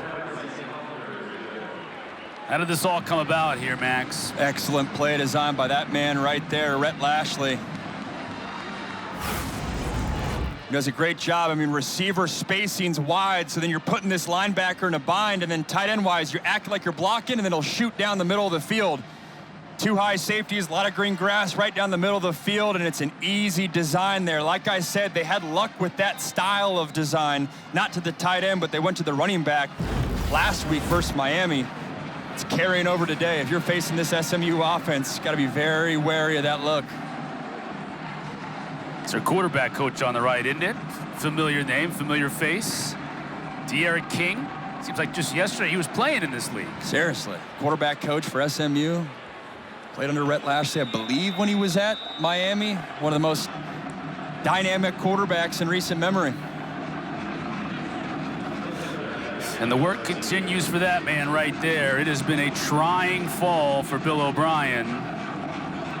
Now down big in the waning moments of this third quarter. After the penalty, you're going to get an opportunity here for BC. That's Broom, the running back. Takes it out beyond the 40, so good field position. Coming up tonight at 7 o'clock on the ACC network. Sticking with Lonergan at quarterback. And Turbo in the backfield. They hand it to Richard. Tries to bounce it outside. Going to get tackled for a TFL. Jeffrey Imba.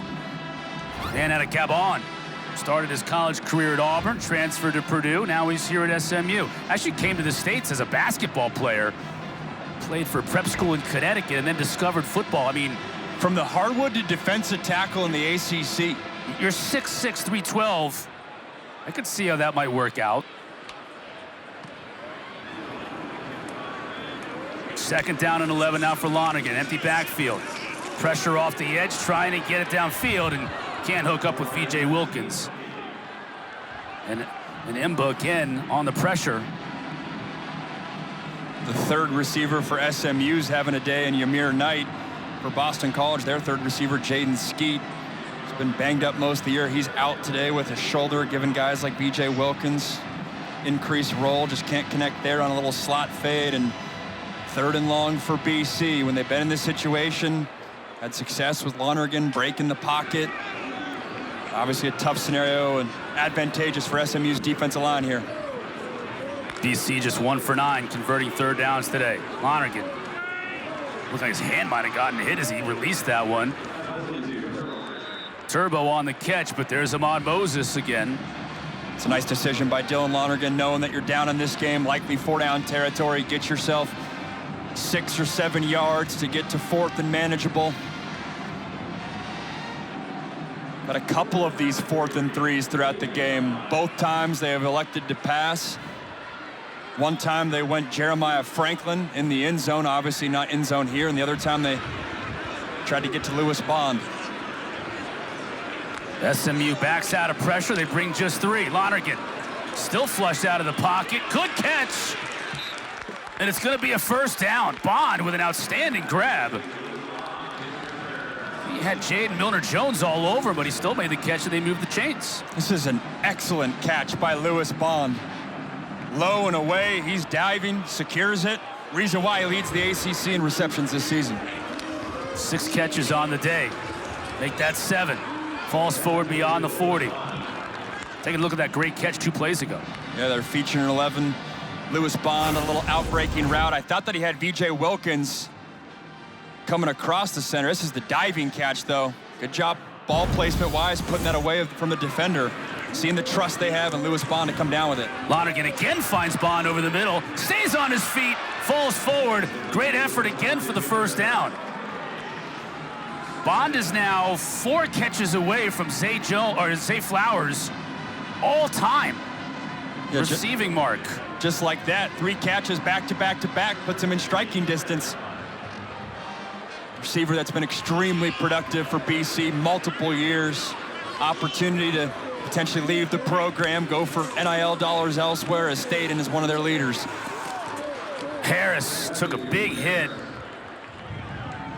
Again, Milner Jones, but Harris was able to hang on. BC working a little tempo here. They got something going on this drive. And we've seen this, right? They've had tempo and multiple drives throughout the game, utilizing the quick passing game. Haven't been able to cash in. I think a big reason why is they haven't had the big play. You know, SMU, if they let you have the underneath stuff, they're banking on the fact that eventually you'll have a mistake, eventually you'll have a penalty. Can BC unlock something down the field? Lonergan's 5 for 6 on this drive. Play clock winding down, just got it off, and no, he didn't. O'Brien knew they weren't gonna, or knew they were gonna be real close. Boston College takes its first time out of the half. So Bill O'Brien called the timeout. It'll be a 30-second timeout. You got Bill O'Brien frustrated from an operational standpoint. You had Dylan Lonergan, he had 2 plays, then he checks to a run play. You could hear it in his mic saying kill, kill, meaning he's ditching the first play, going to the second play, but you always got to be wary of the play clock, and couldn't get Lewis Bond lined up there in the slot.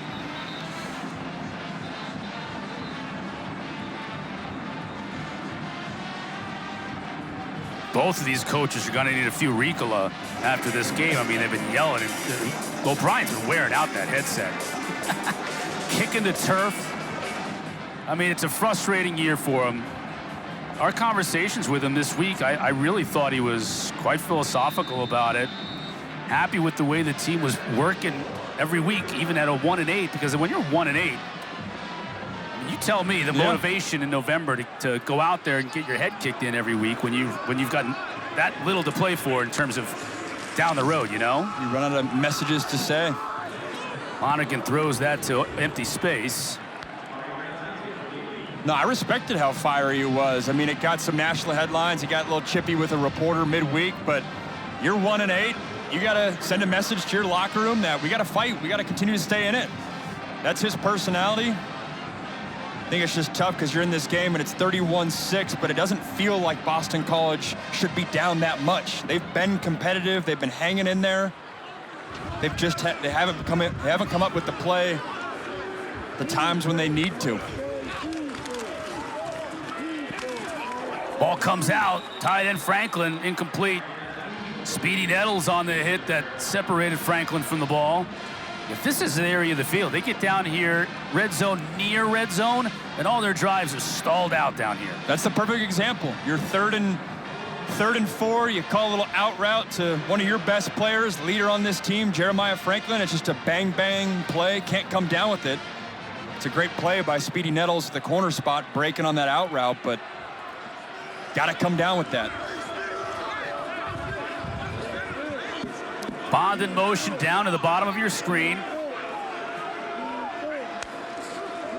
Lonergan. Pocket collapses. Lonergan goes down. DJ Warner and several others brought him down. 6th sack of the day for this SMU defense.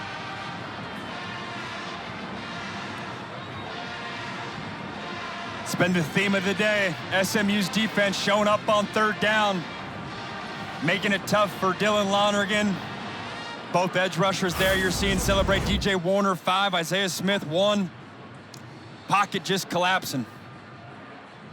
5 of BC's last 7 drives have ended inside the SMU 35, and they have 6 points to show for those drives. Just have not been able to finish it off. Between the 20s, they move the football. Just haven't put any points on the board. Flea flicker. Jennings looking for an open receiver. And he had one coming across the pattern, and Jalen Cooper just a little far beyond his hands. We'll talk to Rhett Lashlee coming up. Rhett Lashlee with the flea flicker, trying to really put this game away. Last drive, they had a lot of success with the run game, maybe trying to catch safeties and linebackers with their eyes in the backfield. Hit him over the top. Harden bouncing it outside. Now he cuts back in, shows some nifty moves for a man that's 220 pounds. Kalenge on the stop. It'll bring up 3rd and 3.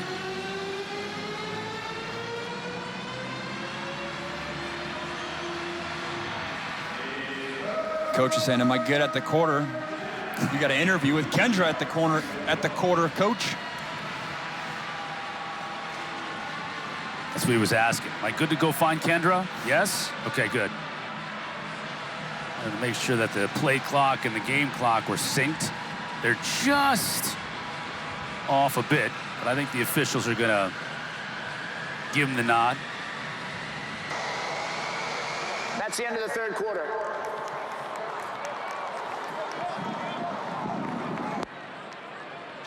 Heading to the final stanza. Oh, Mustang. Sorry for the audio issues there at the end. I think we got the picture. They have played lights out. And so is this running game. Harden looked out. 40, 30, inside the 20, finally knocked out of bounds, inside the 10.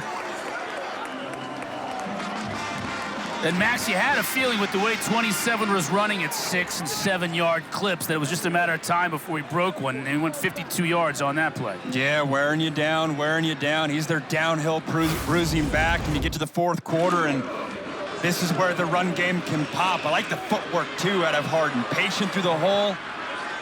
Nifty little jump cut, gets to the outside, showing a little bit of the speed, too.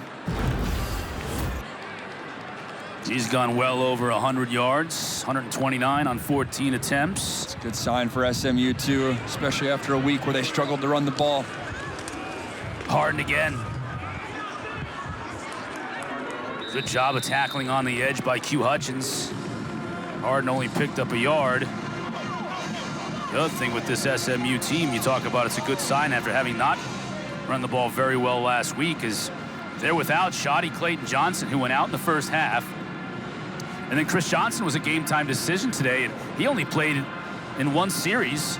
So they're really banged up at that running back spot. And if they can get healthy, and if SMU makes a run right here, the 1-2 punch between the style-wise of TJ Harden being physical, Chris Johnson more the explosive speed guy, it's another element that this SMU offense could unlock.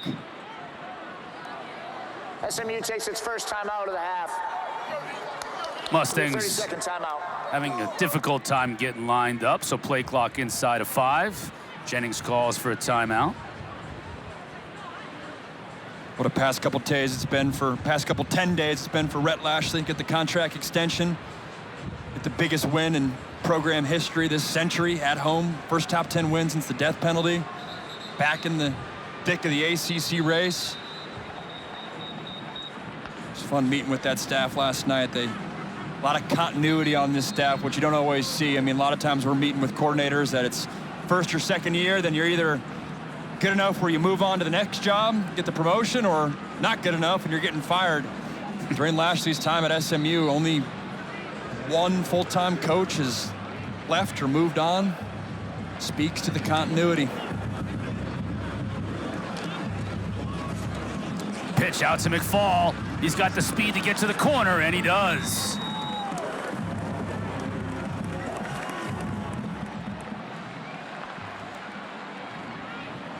Mentioned the speed of Chris Johnson, who they're missing, but Derrick McFall, he's got that too. Said it a couple times, plays that touch position for SMU, half running back, half receiver a little bit. Whatever it takes, just get the rock in his hands with green grass in front of him. He'll do something good with it. Big old 44 in front of him as well.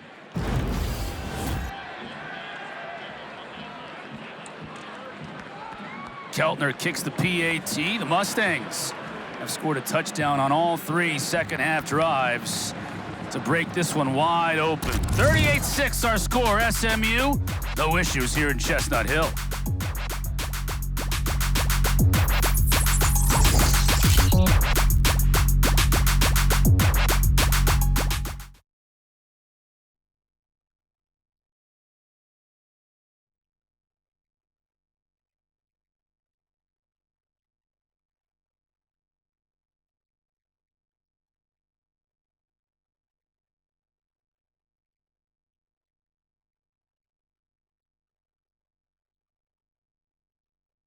Things out, then Louisville at home and at California. Not as daunting a trip for SMU from Dallas in terms of getting out there to Berkeley, but still, that's a road trip that they're not. They can sneak up on you and get a win. Lonergan to throw, ball batted up in the air, incomplete. No whistle yet, now we get it. Also got Pitt and Georgia Tech in that picture. Pitt has to play Notre Dame still. And they both play each other, Georgia Tech and Pitt. That's going to be a massive game. That's in 2 weeks. Next week, Georgia Tech will play this Boston College team on this very field. I think the interesting thing, especially with the first rankings coming out this past Tuesday, can the ACC get 2 teams in? Right now, if it's between the ACC and the Big 12, the Big 12 is probably positioned more favorably to get that second team in. But if these ACC teams can stay clean down the stretch, certainly a path to getting 2 teams in. Part of that would be Pitt beating Notre Dame. Because Totally. Notre Dame is one of those teams that wants that spot. And Pitt's got the toughest ACC schedule left to play, or of all the ACC teams with that Notre Dame game in there. Pitt has Miami at the end of the season too. You're right though, that is the great equalizer, because you can boot Notre Dame out and then take their spot in the CFP. 3rd down, pressure for SMU. Oh, what a catch by Harris. Contact downfield. And a flag in the backfield, too. We may tax him on, but let's not take anything away from that catch by Reed Harris. Foul, roughing the passer, defense number 90. 15-yard penalty, first down. This is an incredible catch. Utilizing his size and frame, Lonergan gets hit there. Not a ton there, to be honest. I don't know about that, but catch is, I want to see that catch again, because there was contact as well. He bounced off the contact and then bounced off the turf and hung on to it. Sold out, full extension, twisting and turning his body. McDonald on the carry inside the 30. That's going to be the message for this BC offense moving forward. Is they've moved the ball. They've had the plays. We've talked about it today. It's just haven't converted in money downs, being red zone and 3rd down. Lonergan, he'll be brought down. Yet another sack from this SMU defense. 7th on the game. That's a season high. There's Billy Walton. Billy Walton from South Oak Cliff, Texas, same high school as his quarterback, Kevin Jennings. Dallas product. It's been a big part of SMU building this program. Is the more you win, you're now in the ACC for a 2nd year, you can tap into more of the local recruiting roots, which obviously Dallas is a hotbed. Lonergan steps into it. Bond at the 30. We'll mark him just inside. It'll bring up 3rd down. Bond now 3 catches away from 200 in his career. That would best say Flowers' career mark at Boston College. Saw there Dylan Lonergan messing with his hand. He's been doing that for the past quarter. It's not too cold here, so that at least helps his cause. 4th down. And it'll be 4th down and a little bit longer.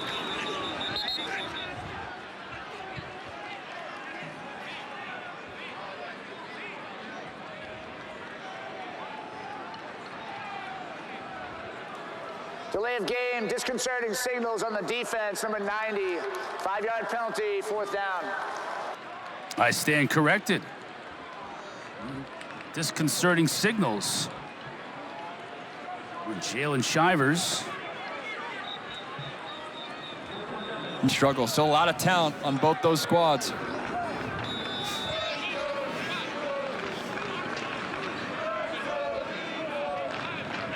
Fourth down and a yard. McDonald picks it up and gets inside the red zone.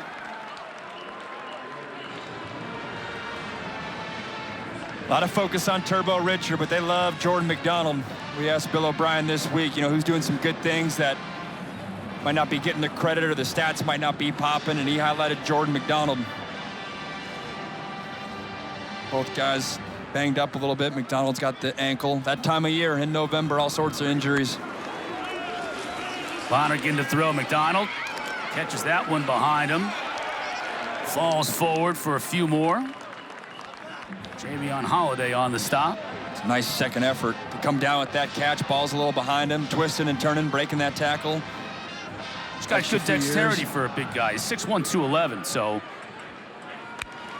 you don't see a lot of backs at even 6'1" that much anymore. Lonergan going for Harris, and Harris has made some spectacular catches today, but that one would have been ridiculous. So 3rd and 5.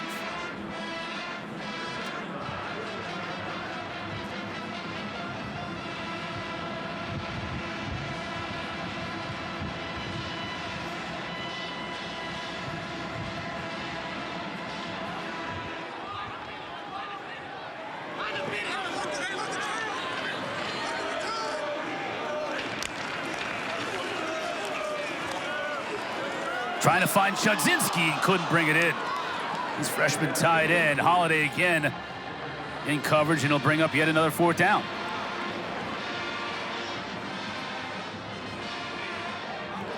Scenario they've been in a lot in today. 4th in this 3 to 5 area. In this part of the field. At a certain point, you're doubling back on play calls you've already had in this scenario. Because if you liked it the first time, there's a reason you liked it. There you go. There we go. That's love that. It's like 4 weeks in a row. There's more spacing in this one. See, they're smart. They're spacing out to then allow more room for others to come join them. I would appreciate that spacing. Franklin making the catch. 1st down. Chris was asking for that at halftime. I was not. He said, where is this? I knew it was coming. There isn't a stadium in America where that TikTok craze has not infected. Started with Oklahoma State, I believe, embracing the struggles that they've had. Turbo gets met and dropped at the 5. Yeah, the headwear is interesting. We got some beanies, got a trash bag there. We got one guy with a white or a pink bucket hat. That guy's recycling his Halloween costume from last week. Got some overalls, of course, a bandana, some red bandana. Yeah, see the pink bucket hat, bottom right. I This guy's got the swag. The bandana on the bicep, too. Oh, it's the bandana. It's not pink. It's the bandana. That's a great pickup. The red pickup. bandana bucket. Lonergan fakes it. Now he's got McDonald in the end zone if he can get it to him, and he does.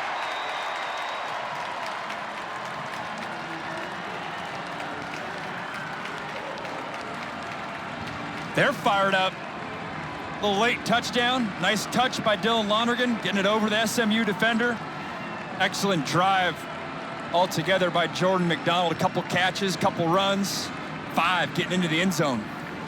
Capping a 13-play, 73-yard drive. Get Dylan Lonergan out of the pocket. The nice touch, too. Not allowing the defender to make a play. Allowing your guy to make a play. And finally, Boston College converts a red zone opportunity. Lombardo adds the point. 38-13, SMU on top in the 4th.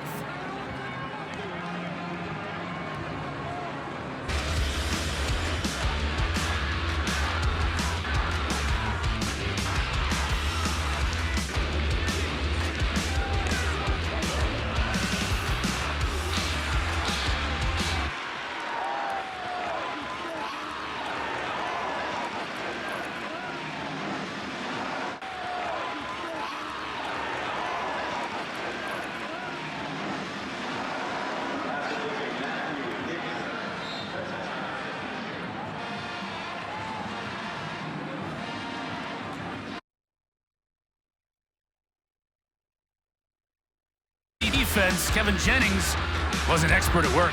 And the second week in a row, too, after a huge win versus Miami, picked up right where he left off, getting multiple playmakers involved. We saw Yamir Knight, who had a huge day, Jordan Hudson as well, and then there, Matthew Hibner. Great design by Rhett Lashlee, getting the tight end involved. The SMU offense has been all big plays, and they love this man's spirit. That's the word that kept coming out. Back-to-back years versus Boston College, getting it done. 3 touchdowns, just 1 interception in both games, and they love their signal caller. Rhett Lashlee does at SMU. High five for the young SMU fan in attendance here. Jennings' day looks to be over. Jalen Davis-Robinson calls for a fair catch. We'll see the backup signal caller for SMU. Ty Hawkins come into the game.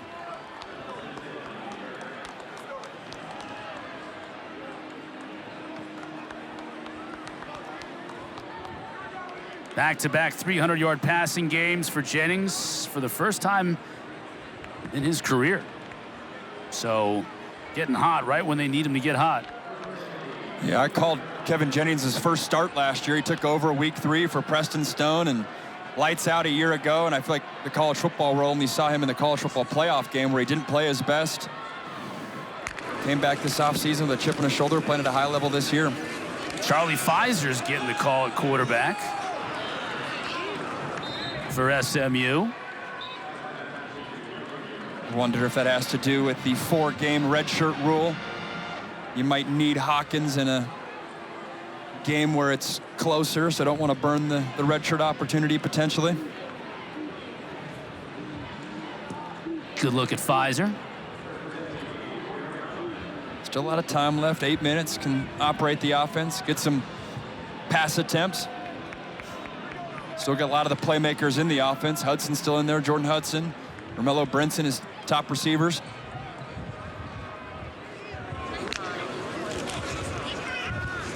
Pfizer out to Hudson. Stutter step. Gets it into BC territory. Pushed out of bounds. Hudson's gone over 100 yards on the day. Pfizer, redshirt junior. Been in the program. Does look like they have some backup offensive linemen in there. Knight and Hudson have both gone over 100 yards receiving today. First duo at SMU to do that since 2022. Knight has 162.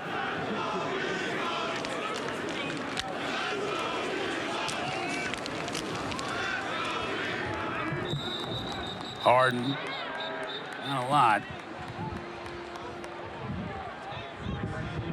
Pfizer really sold that fake too. I thought he might have had the ball coming out of there. The shadows, the shadows really make it deceptive too. He wasn't just lollygagging back to the line of scrimmage. Hey, he's gonna grade out well on Monday for that sell. He's gonna be like, Kevin, you see that? That's how you need to be every single time. I guess Kevin's got the bummed ankle, so he's gonna be like, Coach. He sold that like his life depended on him getting back to the line of scrimmage. As a fellow backup QB, I respect that. That's what you're told to do.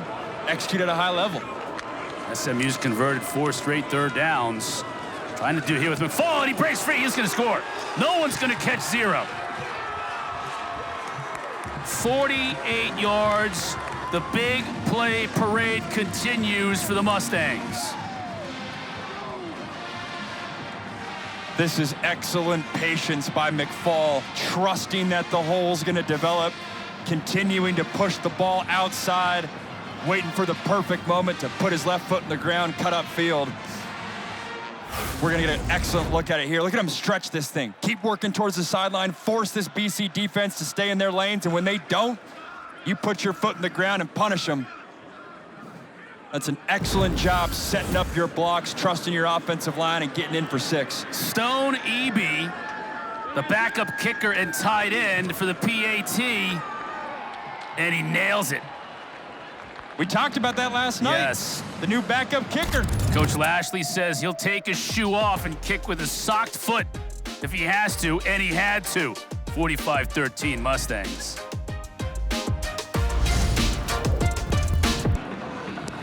Hibner, all the position groups. Season high, 556 yards of total offense. SMU's going to remain in that one-loss column for all these contend. Forrest has played so well. That game in Charlottesville, of course, the whole crew with Taylor Tannenbaum and company there all day. New quarterback for Boston College, Shaker Reisig. Seen this young man a few times on the season. Gives him a little bit of a spark. It does feel like we're on a path towards that Thanksgiving week. The tiebreakers very much being a talking point, going to be a factor this year. Comes up because these conferences are so big, you're not playing every single person.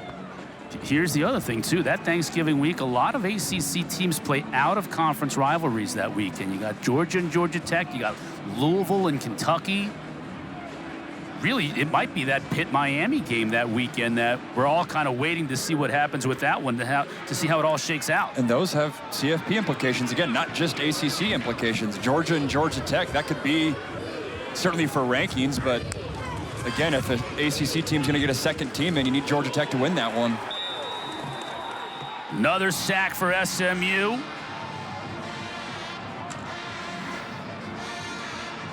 Eighth sack of the afternoon and the 9th TFL.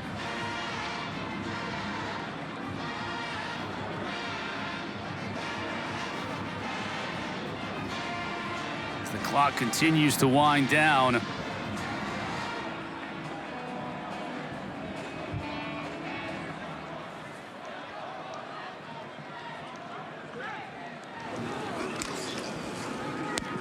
Florio will let it fly.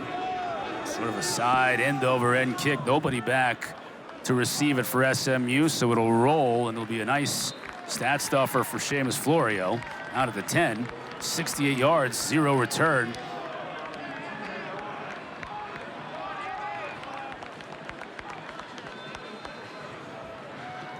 Got Rhett Lashlee there looking like he's talking to a running back, trying to get maybe a walk-on or scout team guy a carry. He's going through the proper handoff motions. Jennings continues to have fun with fans over on the sideline. A few that remain. Charlie Pfizer again back in the game.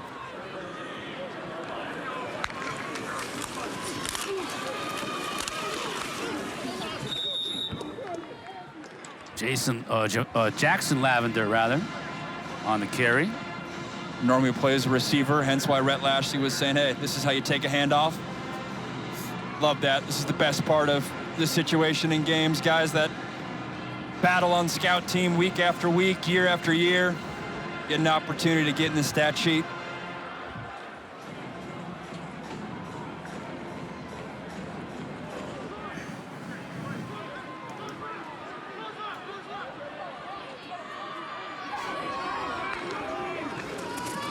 Again, Lavender takes a pop, stays on his feet. It's going to be about a yard shy of the first down, so good run by Lavender. Great run. Rhett's been known to convert some receivers to running back. Never know.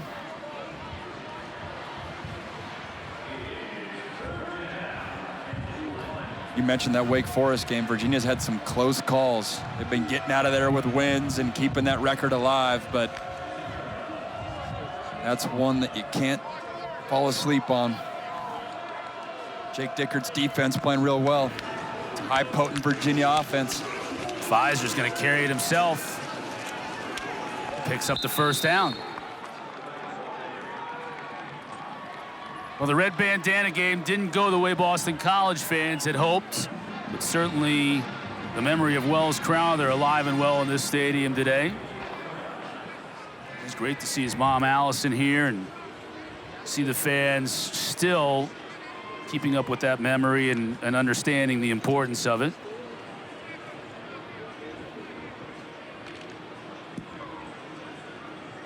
We'll do it all again next year. Bill O'Brien and company hope that the rebuilding process continues. We're in a little bit better shape than the 1-8 mark they have coming into this one. Look at Lavender.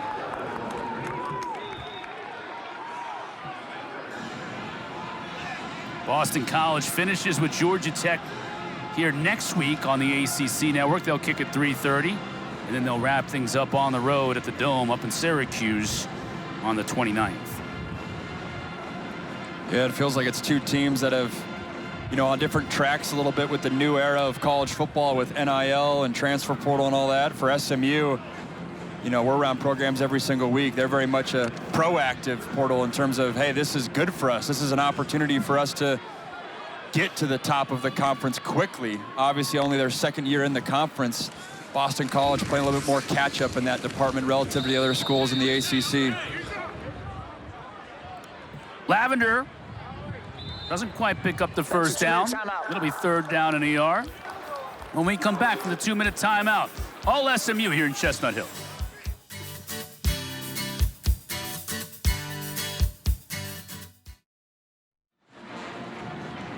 Get off the field on 3rd and 4th down. BC looks like they're going to get off the field here on 3rd down, forcing a 4th down. Dalen Singleton wasn't able to pick up the first down on the jet sweep. A little bit of an up and down year, inconsistent year for SMU. You had the highs of beating Clemson and Miami. Baylor loss was tough early on in the season. You're coming off a year where they made the college football playoff in their first year as a Power 4 conference team. Feels like now they're hitting their stride, finding their identity both offensive and defensively.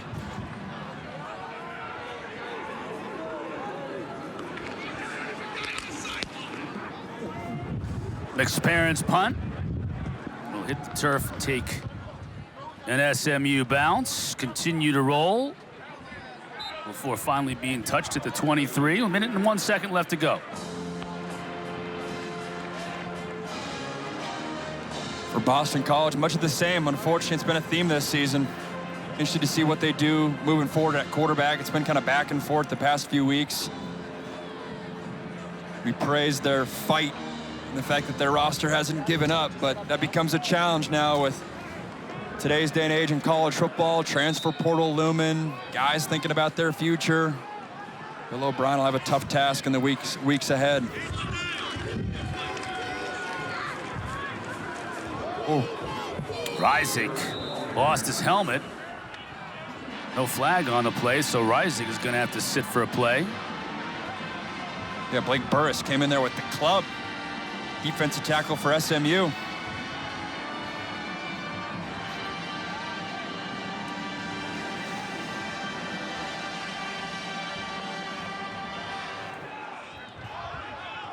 Clock should be running, right? Yeah, I'm not sure why the clock stops. Because the game clock was stopped for the player's helmet coming off. It's subject to a 10-second runoff. Okay. Boston College is taking a second timeout to avoid that runoff. It'll be a 30-second timeout. Boston College calls the timeout.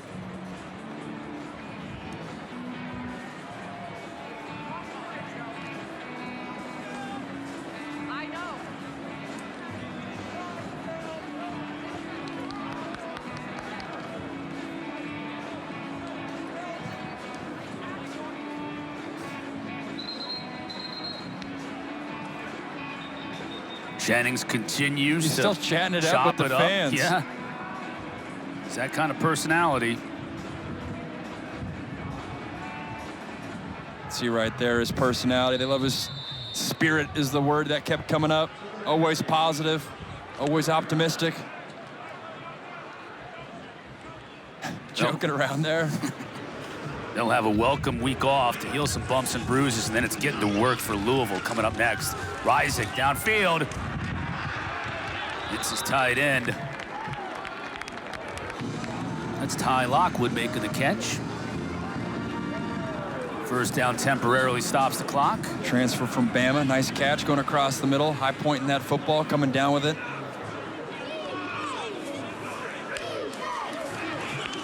Reisig again to throw. Good catch by Pugh. Tackled at the 30.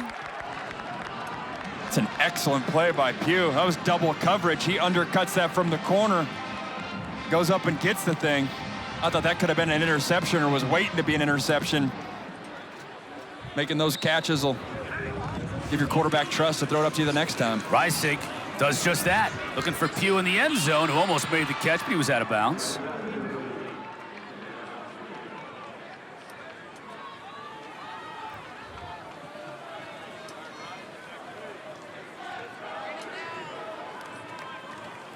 There you see Jennings' numbers.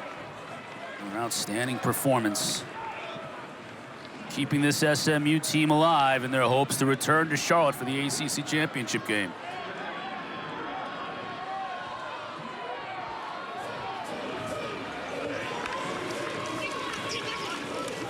Isaac has time, going to the end zone. Was it intercepted? It was.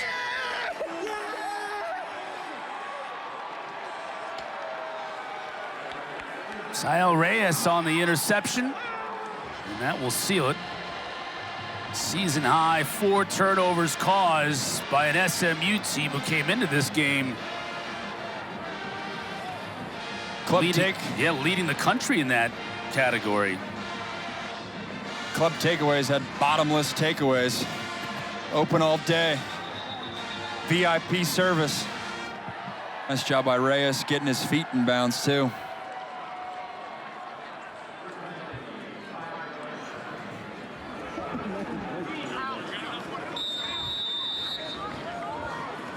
Pfizer will take a snap and a knee, and that'll do it.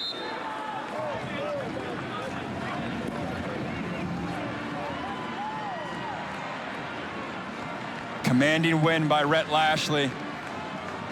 Week after you had one of the biggest wins in program history to respond, send a statement, continue the momentum for this program, get going into bye week with some good energy.